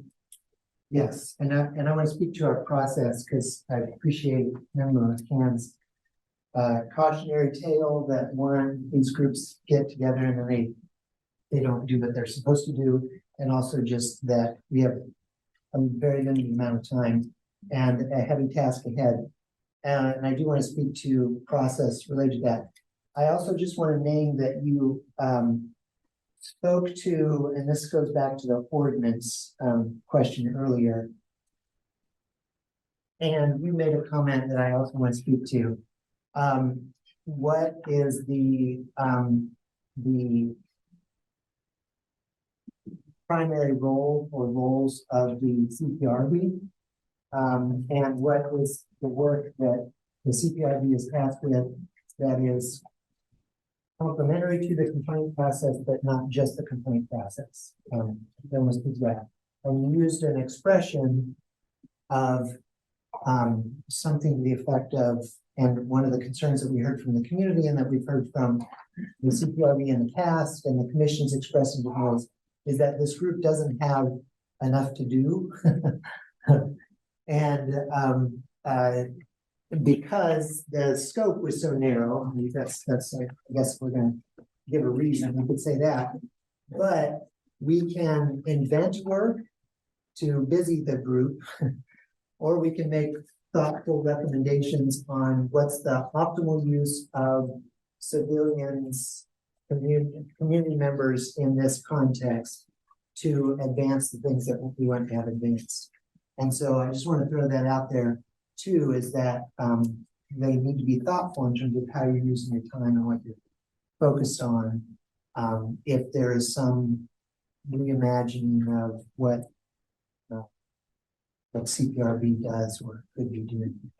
So does our scope extend to reimagining the complaint process or the complaint process and the investigation process? Or are we tied to the concept of review, in which case we don't get involved with what the complaint form looks like? It is important to understand how the police department investigates complaints, but we're not in charge of that. We are looking at the scope of our review, essentially, and what we can do if there is disagreement, perhaps, how we, seek additional investigation or forward. But what part of review starts with the complaint form and the department's, and again, it's important for us to understand how it's done, but let's focus on the scope of the work group, which is to. The second sentence says, the board provides an independent, accessible, and efficient means for which the public may submit a complaint of alleged police misconduct in a confidential manner. I think you can say what information you want on the complaint that they're submitting to you. Well, if that is We'll what give you your time back and we can do groups or however you want to move forward, but I think the second sentence says that it's a complaint-based review, and that you are using the complaint to influence the first sentence. And I think as a group, you can say what information you would like to review in light of the first sentence on charge. So in the resolution, if you look at the agenda today, the commission identified areas that this work group could or may tackle. And so part of what we're doing is kind of discovering or determining how much of this we want to take on and can take on. We are the only group that's tasked with doing this. So nobody else is going to do a deep dive on any of these things outside of the work that we're doing. So that there's that context, but our work had a beginning and has to have an end. So we can't take on everything that under the sun.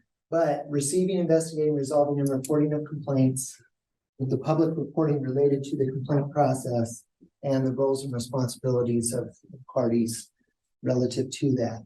So it's fairly broad in the sense that the commission created this to do what you're doing. But how much you want to tackle and to do it well is part of the consideration within that.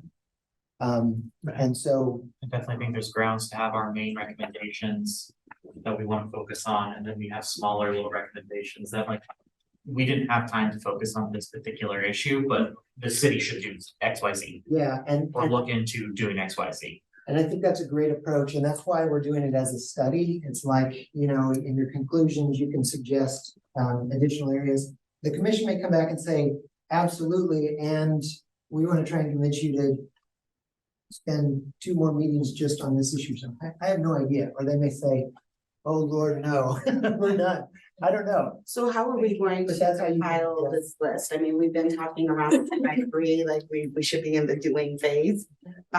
So do you want us to have subgroups here? Do you want us to write what we want in response to these 3 and submit them? How do we compile it so that we can then decide what is a must-have for most of us and what is a pie in the sky later, or just stricken it entirely? Yeah, so let's pivot to that conversation so we can talk about how we're gonna move forward. On agenda item 3 that we were just looking at, we just did a great dive around the complaint process. I just wanna note that second major area was the CPRB, is it advisory, oversight, and or review capacity? So you can speak to that. And you can, but that's a really big, thick, hairy question, but there is so anyway, that was articulated. And then board structure, membership, and qualifications. So who's on it, what skill sets do we need, size perhaps, and then what are the qualifications, onboarding, training required accordingly. So those were the general areas. And then the committee on the committee things, I want to speak to that as well. And then let's talk about the mechanics of it. I saw in the paper Sunday that the committee, or whenever that was, that the committee on committees, and several of you had commented on this, has put together a set of draft recommendations. And I don't serve on that, and I've only read kind of what I've read from that, but my understanding is that was created because the city of Lawrence has an inordinate number of boards and committees. 48. Is it 48? Which is a lot. As someone who's worked with dozens of other cities, I just knew it was a lot because it's a lot more than what other cities typically have. And it's unwieldy, and it's hard to do a sufficient job to support those to get the good work out of there. So I think there's a really compelling argument for why that work is needed. That being said, this group has been meeting for months, I guess, to come up with recommendations. And one of the recommendations was specific to the CPRB. And so I just wanted to spend a few minutes just talking about that. But one of the things that the city's put major energy into is building out around a strategic plan. And so one of the ideas is to align all boards and committees within the strategic areas of the strategic plan, which is a best practice that a lot of cities do. There's a lot of good reasons for doing that. But specifically the recommendation that would impact the CPRB was to, and correct me if I'm not Combine it with doing the this. Human Relations Commission. Yeah, that there's a Human Relations Commission currently, and then there's a CPRB currently, and a recommendation was that those be combined.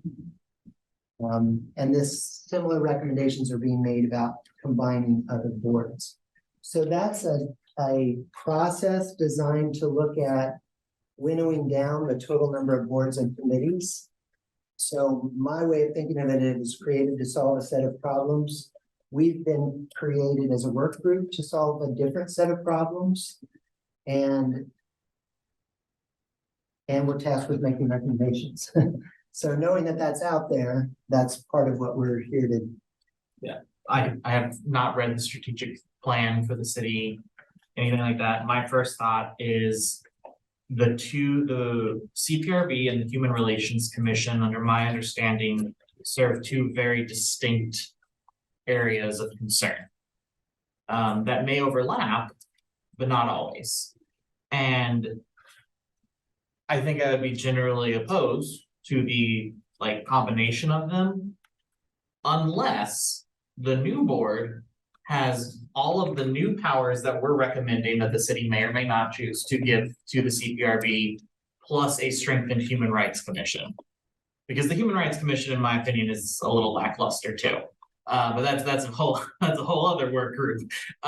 So if they're to be combined, they need to have the strengths of both of its component parts.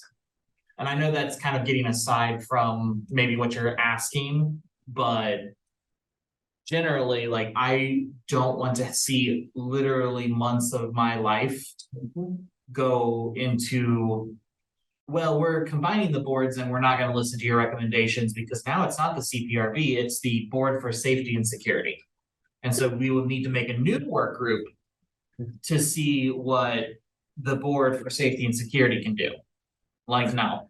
But let's assume positive intent, get our thing done, Yeah, and fair then enough, let yeah. them deal with that later. But if we don't have anything, then it's easier to ignore us. Yeah. It's harder to ignore if we have a set of recommendations that is accessible, so. I suggest we all come with our own, like, bullet points of what we want in the recommendation. Oh, did I jump ahead of you? No, that's exactly where I was going. So let's speak to that because we've already got some of that, but I want to throw out a few ideas for you on how we move the work forward, and I've made some inquiries since last week because I was anticipating the heavy lift and the limited time and all the concerns that you identified relative to that.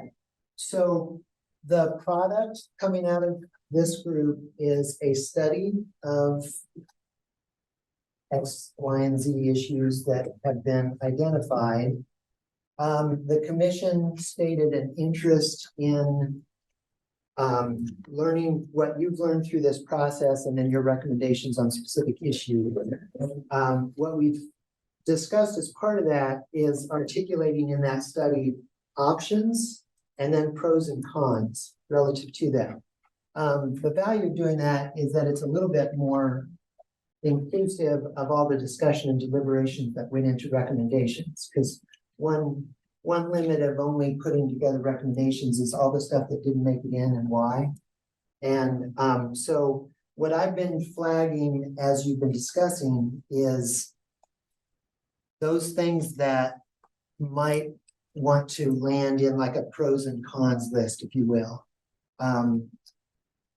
So anyway, that being said, and then this will be something that ultimately you produce and present to the commission as part of that. But to get there, I asked you to reflect on 3 questions for tonight's meeting. And some of you even send in some specific things that I know you're already thinking about. But to get it on paper so that we can start doing some work, there's a couple of things that we can do. So one is I want to get your specific ideas and recommendations. And I threw out a framing convention, if you will, or a sorting convention of like easy wins, one bucket of easy wins that we can quickly agree on. And there's a bunch of them that I've heard pop up through this.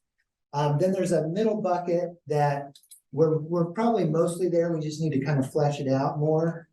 But then, so those might take a little more work, but we can get there. And then there's a third bucket that we might be a lot further apart, or we just got some strong different opinions on that we may or may not be able to come to a final set of recommendations specific to those, but we need to name them because they're important to our work product and our process. So that's a way to think of that. Generally speaking, you want to only put forward the things that you've really thought through well. And if it's important and you didn't have time to think through it, you add that at the end and say, you think that this should be explored in greater detail than under something like that. So that's a catch-all. In terms of how we do that. So one way that we can do that is we can right now decide what areas are you most motivated to discuss, excited about, would love to dig into. And I've asked if we have the ability to do like a subgroup, if you will, that would be like 2 or 3 members that would be tasked not with drafting the final recommendations, because that's a group process, but have one group that is interested in building out recommendation ideas for a full group discussion around board structure, qualifications, and membership. And 2 or 3 people go back through the notes, come up with ideas, and put it on paper that then is put in front of the full group, so it's not discussed until it's in front of the full group, so everybody has a chance to weigh in. We could do a similar group that is specific to the complaint process and capturing potential ideas to discuss on improvements to the complaint process or recommendations accordingly. And that group just takes off. You could have a group that's specifically looking at oversight versus review or advisory or investigative authority as an example, and does a deep dive on that. And so what we would be doing is using the talents and interests and the resources of the group to expedite those to get it on paper. So then we have a document that we're all talking about together. So everybody would still weigh in on each area. It's just how to get it on paper from where we put it. So the idea is that subcommittee would come to the next meeting with recommendations that they compiled.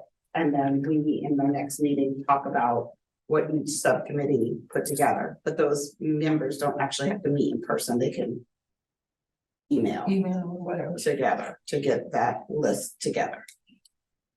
Yeah, so, but if we do this, so keep in mind, this is a public process and open meetings process. You have to clarify a couple of things. You're really just capturing the notes to put on paper, okay? So first of all, secondly, you only talk to the one or two other people that are in your group while you're doing that. But you can't have additional conversations with other members because then you run the risk of potentially it becoming a serial meeting, which then brings up coma issues. So we'd have to be very, very clear about that. And I want to caution against saying that group would be the ones that produce the recommendations. No, If I'm not on that group, I don't want to. no, I was just thinking that committee, that subcommittee would have one person. And those individuals would send it to the one person who would type it up to put it in one thing, so that when we come in, they could write the recommendations on one of these things, and then people could talk about it. That was kind of how I was envisioning it, but I was not suggesting more meetings. Lord retired. Yeah. So here's the only issue I have with that is we're missing some piece of the expert. For example, I've never been a CPRB member, and if CPRB member is not on there, I'm missing that piece of the expert. If you've never been a police officer or a police officer association, or even me now as an administrator, I don't necessarily have their view. But what I do see is we keep mentioning the 3 or 4 things that we have said are most important, that the commission is so important. And I'm betting you there's at least some things that are easy wins for us that we can get through. We might get pretty close on if we said, start talking about what level of complaints. We might get pretty close if we said, is this board gonna investigate or not? But we'll know right away. We can just go to the next topic. So I guess I don't understand why when we have all the, with every expert in the room, right? We have community experts, we have CPRB, we have the administration and let's just flesh out topics. I mean, if we don't have consensus, we're pretty close to it right away. Let's find one that we can, so we can actually provide something to the commission. And that's my Yeah. point of each of us going through all of this and coming in with our own notes. So that we can kind of divide up the buckets and start throwing out our ideas and see how much consensus there is. So how much of that, I'd like to actually do something like that while we're still here. What could we accomplish? I'd like to hear what the group thinks about what level of complaints, how far are up we went. Because I heard a little bit of consensus on that. I realize consensus may not be 100%, it may be most people, but that's one of the most major pieces of this entire thing. What is the CPR gonna see? All right. Yeah. Before we do that, I think that's a really good idea. I just want to kind of refocus the group a little bit, because I know we've been together for a while and gotten a little more heated tonight than ever before. You look at the history of the group or the review board, right? It was created to review for racial bias-based complaints. Why? Because it was perceived to be a problem. It hasn't reviewed any of those. We have differing viewpoints on why that is. Some of us believe that it hasn't reviewed any because nobody's disagreed with the fine. That may be. Maybe it's because they're not noticing a trend. Right? But at the end of the day, the group was established for the purpose of creating a trust between the police department and the citizens that it serves. And I think that's what we need to focus on doing. And how do we do that? What are the core things that this group can do? And it might expand later on in time. But what are the core things that we can work on right now, we can agree to, going to lead to creating that trust? Right? Is it a review process? And then the group looks at it and they're like, yeah, the police did everything fine here. They didn't. We want more fine. We want more follow-up, whatever. How do we create the trust? That's what we're here to do, is create trust between these different groups within the city, the police department and the people that serve. That is the core mission of this review board. That's why it exists. I just wanted to kind of refocus the group on accomplishing that objective. We might not meet everybody's individual goals, but that's the community goal, right? I think we should lean into, I mean, you've asked us to come with ideas today, and I think we've had, I view the purpose of meetings to be for us to have deep conversation, and the things that we can't do over email, the things, you know, that might require you guys. I think we have done that today, and it's not that we were derailed in doing that. I think that you did ask us today to come with our specific ideas, and to your points, I think we've been primed to have thought that through already. And I think that the subcommittee, in terms of like time management and what's best practice for getting a group of this size to agree to a small list of bullet points, I do appreciate the subcommittee approach. And I think it would save all of our time and prevent additional meetings if we, we're down to the last meeting, so we're gonna divide and conquer it a little bit. So As long as the subcommittee's opinion doesn't become the work group's opinion, and we need plenty of time to discuss, everyone to discuss the subcommittee's recommendation. That's my worry, is that suddenly we're out of time and that becomes the default work group position. That's why we all need to think through all of the buckets. And come prepared to collaborate and collate and try and come to some agreement instead of. I think we were prompted to do that, and we still kind of didn't a little bit, and I think getting to the last meeting. Yeah, I think as long as everybody can weigh in, and I would love the last meeting for us to be talking about all of those final recommendations. But we're gonna do groups, or are we breaking down the subcommittees or subgroups or whatever? I don't have time to deal with other people this week. Quite frankly. So, So if we all were told to come with our ideas and we all have our ideas, can we just get some pieces of paper with the bucket and then you write your ideas on it? yeah, I would love to see what you've got now in terms of what you're thinking. Two of you emailed me directly what you came up with, but I'd like to know what that looks like. And I'd like to just take a stab at it. If we have a sense of what those buckets might be based on how we've gotten to this point now.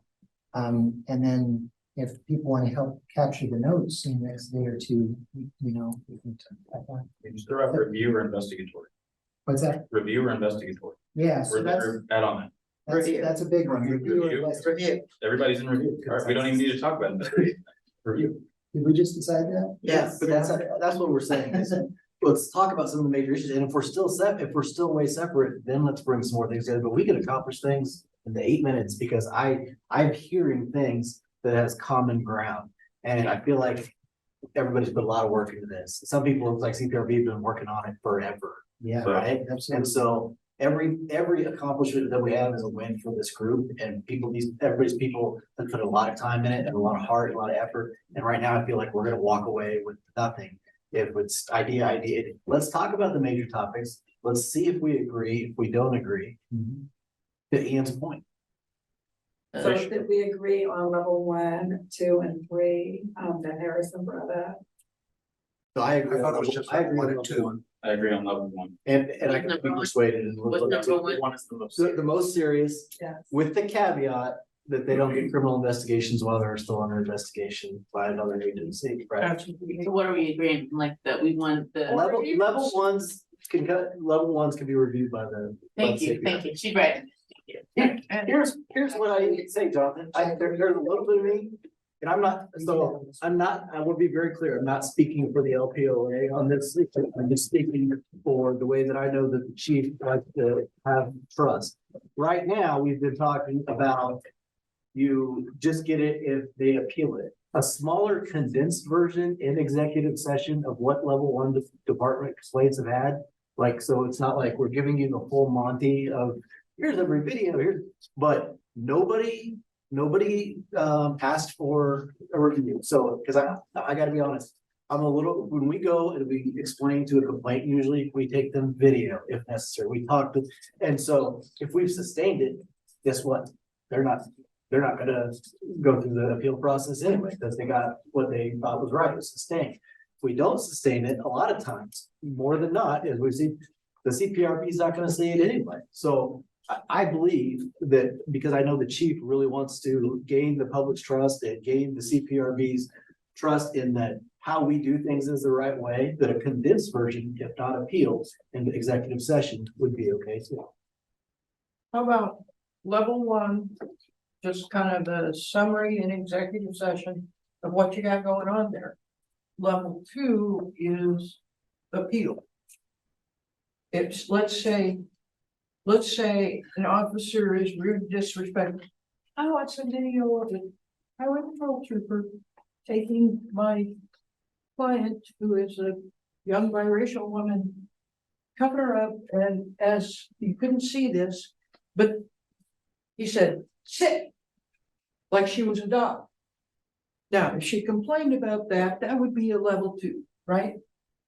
Be a level three. That'd be a level Sit down. Sit, That'd be a level three. didn't say sit down, said sit. That'd be a level three, because it was rude. Rude. That's level three. I agree. That would be. You know. level Unless three. she said Okay. that it was based on my race. Right, Unless she said it was based on race, or unless she said that he used certain type of force. right, So, But what I did hear, what we did say is everybody agrees on level one. Yes. Right? Yeah. Wow, we found consensus. okay, And I'm saying from the department's perspective, even if nobody appeals, we would be willing to, in executive session, give a smaller version, meaning we're not breaking out every, video, but we'll give you an executive summary where the CPRB can witness the department's review process. Because this is what, in my opinion, this is what it's really about, is do I trust my police department to do the right action? Not Officer Richardson, not Officer McCann, we're judging the department. You're judging the OPA, the investigation, you're judging me, the deputy chief of police, you're judging the chief of police. And so I would be willing to say that the department would provide that as we can gain some additional levels of trust. And transparency. And transparency Yeah. in executive session, but it is transparent. okay, so we need all ideas relative to that on paper. So that we can read that and look at it. But that's a really rich area to explore. There were some level ones that are dealt with differently Yeah, so that, this is in the legal writing of the ordinance, but we could go through the caveats, there's always going to be caveats as determined by probably the legal part. If we're getting sued, are you probably gonna get it?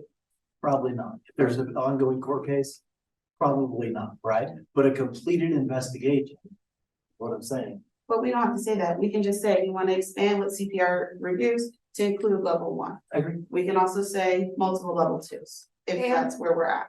and appeals from anything, not necessarily bias-based, because we will. Well, Appeals. because I don't agree to level threes.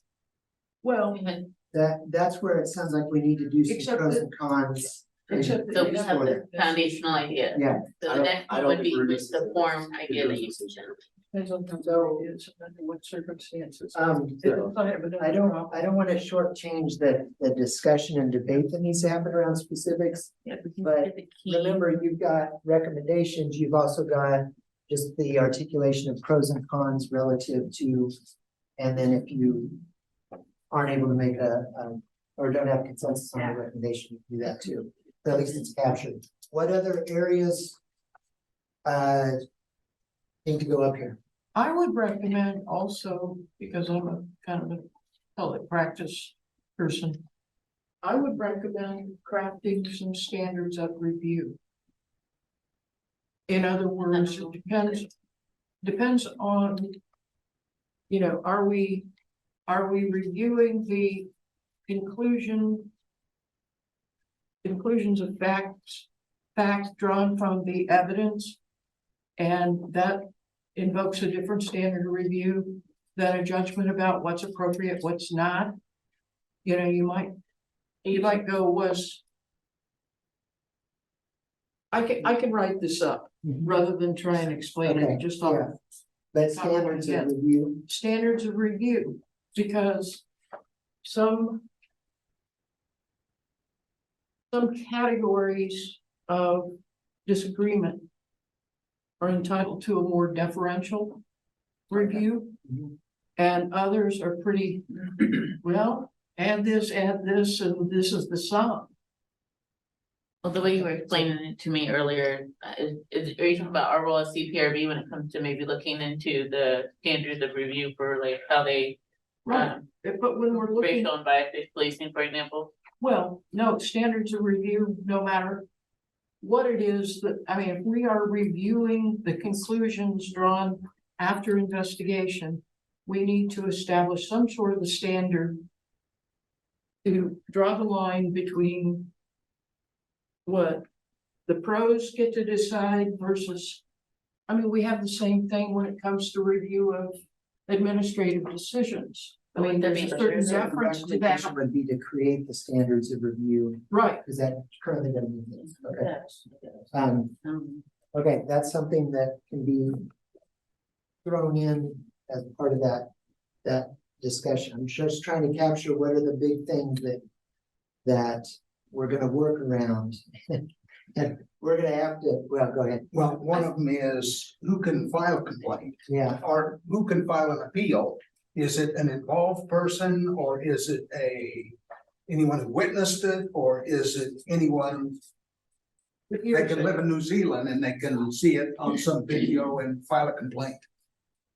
That's not inaccurate, actually, that. I know. It's happened. Are we writing down all of the recommendations? We're gonna look at them and rewrite. I think we're I right. was trying to get big, Mostly agree on, we got two. Well, was that it? trying to get big buckets too, or broad things, because otherwise we're. That's a major one because We're gonna do this. we've had issues with that at the board. Yeah, no, absolutely, I agree. You wanna keep throwing up what you think the recommendations are great. I was just trying to get buckets because I'm also keeping mindful of time. And, But these are or just plain- throw them up, let's get them up and then we can flush it out later. Credentials of who is on the board can be Yeah, board, a okay. recommendation we need Board to member. talk about. Yeah, who's on the board, Can I add membership, advisory, qualification. advisory, oversight, like board purpose. Yeah. Yeah, who's on the board, composition, qualifications, what recommendation they would rather to do that. I think. Verify board purpose. Yeah, clear, like advisory, oversight, kind of between, So, uh, I think like it's been mediator. several times, and I don't know the exact language, but there's a second piece of the board that really hasn't been exercised about, community involvement, using that language in it. So, yeah, so Ian, I think you might, I know. Community engagement. That's the term I brought up, but I don't remember what the specific language is, but that's the whole reason, or half of, or a third of the reason that the board was created. And It's just the police department with community outreach opportunities. so I don't know if we get consensus on this, but in my opinion, let's let this board start to do that, because I have not seen that in the 4 or 5 years. So if that's gonna be a major piece of it, then the recommendation should be that the board takes up a piece of that, working with the police department, how we're gonna do it. But it's not just about review, it's about outreach and being involved. That's why I had listed on here that was the question I had for you about the community engagement piece. Where is that? What role does the board have specific to that? And I think it's a weird space to put board members in of PR or to be doing things for the police department without being staff of it, and that's where the community conversations, where I had an issue with that, I felt, people came thinking that the police had put on the community conversation, which could be a good and a bad thing, also for the police, and so I think, that's why I was trying to ask earlier in the meeting, like, is the mission about improving community trust? Is it about improving the image of the police to the community? Like, they're kind of different things. And so I would imagine that, people who might be attracted to the board would be different based on that. And if we want people who maybe have more community touch points and connections with people who maybe do have complaints and maybe they can understand the complaints, they may have issues with joining that mission. So I have no issue with that. And I think Alex makes a great point. And I don't think it should be necessarily community relations. I think we're probably, but events to build community trust. Maybe it's not with the police department, maybe it's with the board members. Don't know. But what I've seen so far, this is not an indictment on it, that is not correct. that's not been. I agree. I think it's about trust. Like, you can hate us. Because people just don't like the police, like, they don't like consequences. I get it. People don't like, we're not everybody's favorite people. But trust us, right? We want to have your trust. You might not like us. I don't need you to like me, but I would hope that you trust me. Kind of thing. So. Well, and how do you build trust? But by creating a process that is Here's fair. That's fair. appears fair and shows signs of reliability and thoroughness. Hopefully it is fair. So I mean- I pulled together, I was looking to see. Good studies or resources that contrast with oversight versus review versus advisory. There's a document that I'll make available on the portal that is specific to community advisory boards or civilian advisory board, which is a different entity, but that exists specifically to do those things.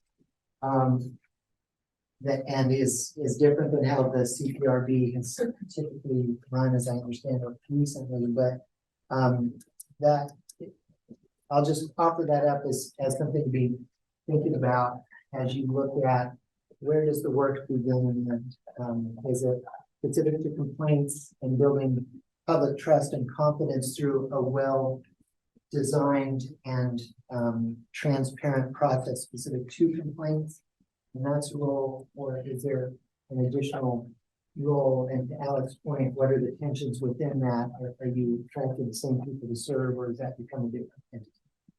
So, and that's something that the group could produce recommendations, let's say CPRB should be this, but we recognize that there also needs to be this happening, and we can.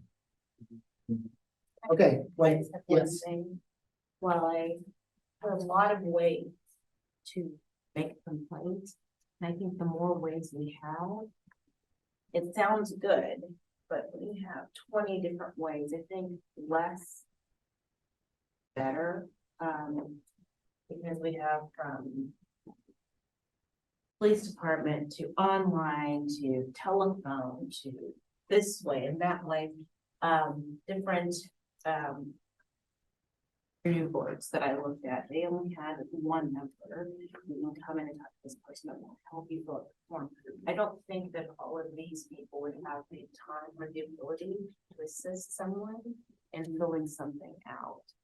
What have a language. I need someone that speaks Spanish. What if someone has a hard time articulating what they need? So I think we need less. It needs to be at maybe 1 or 2 ways, not 15 ways.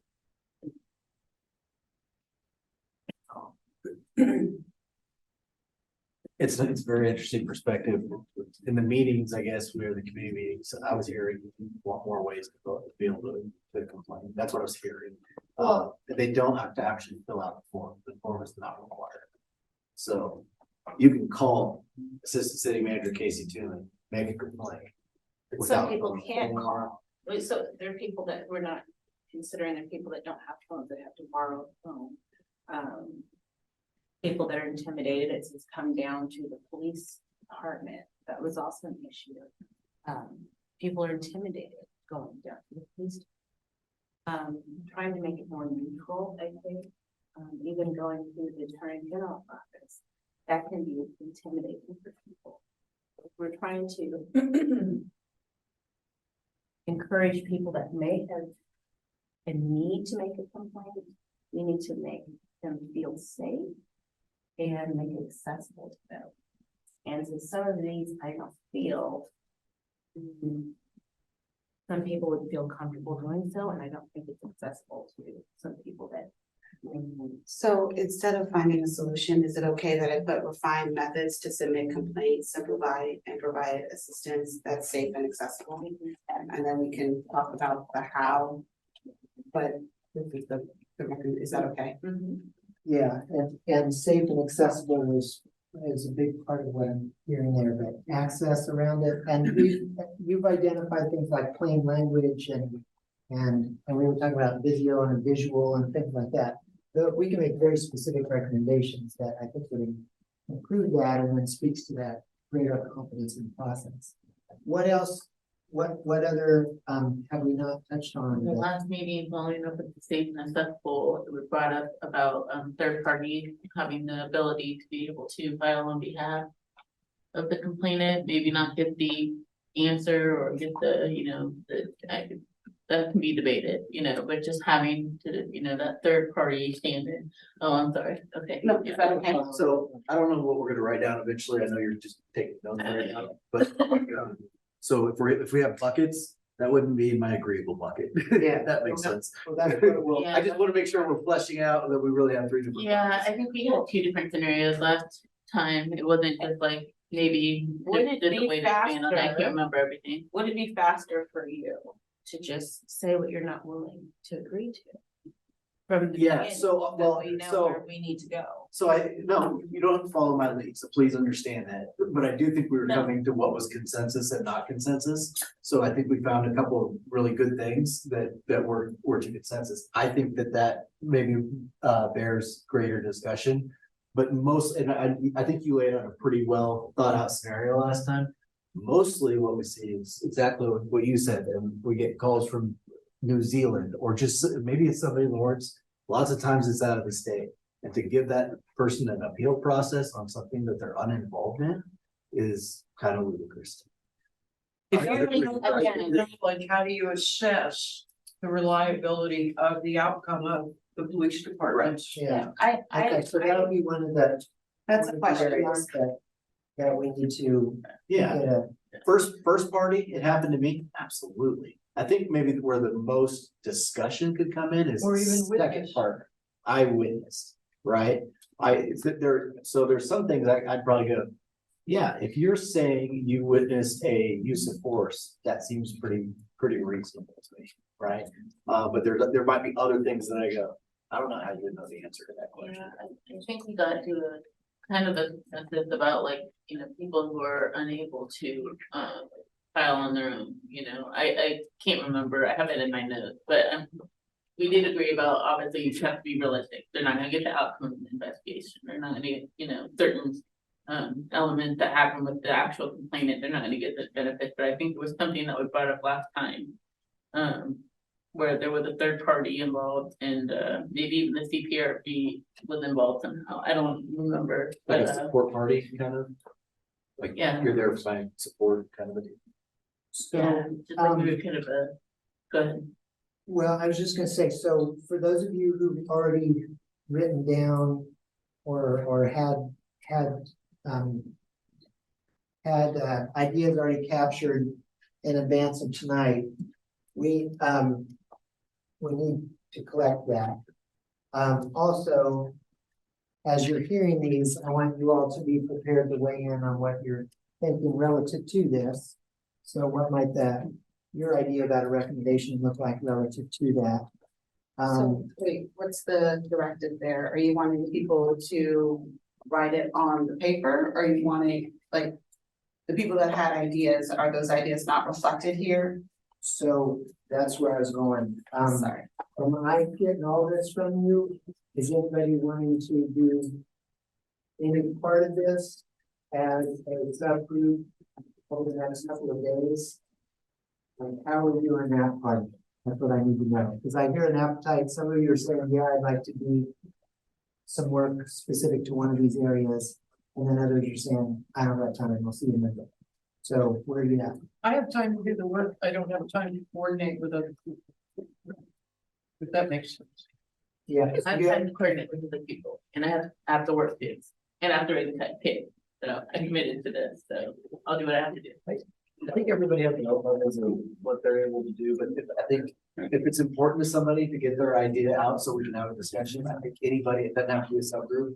I think anybody in this group could certainly bring that. And Yeah, then I think absolutely. as we look at next week, right? We just made more progress like 20 minutes, we've made decisions that the CPRB has made in 3 years. That's why we're here. That's why we're here. So So, So the next meeting, we would start with, if we don't do subcommittees, then the first thing that would need to happen is for all ideas to be readily visible by everybody. So the first 10 minutes of the next meeting would be reading people's ideas before we start. Well, why talking. can't we email them to Jonathan and he gets them out to us I love it. Let's do it. right away? the next, yeah, we need to do that. Wednesday by Things to look at. Wednesday by 5 p.m. Get your ideas, Jonathan. That's totally. I don't, Thursday 5, something like, let's set a date. I'm starting to get. a little Wednesday by five So- P.M. You've submitted all of your draft ideas to me in an email. Yes, and then by Pulling that together. Friday at 5, it gets sent out to all of us.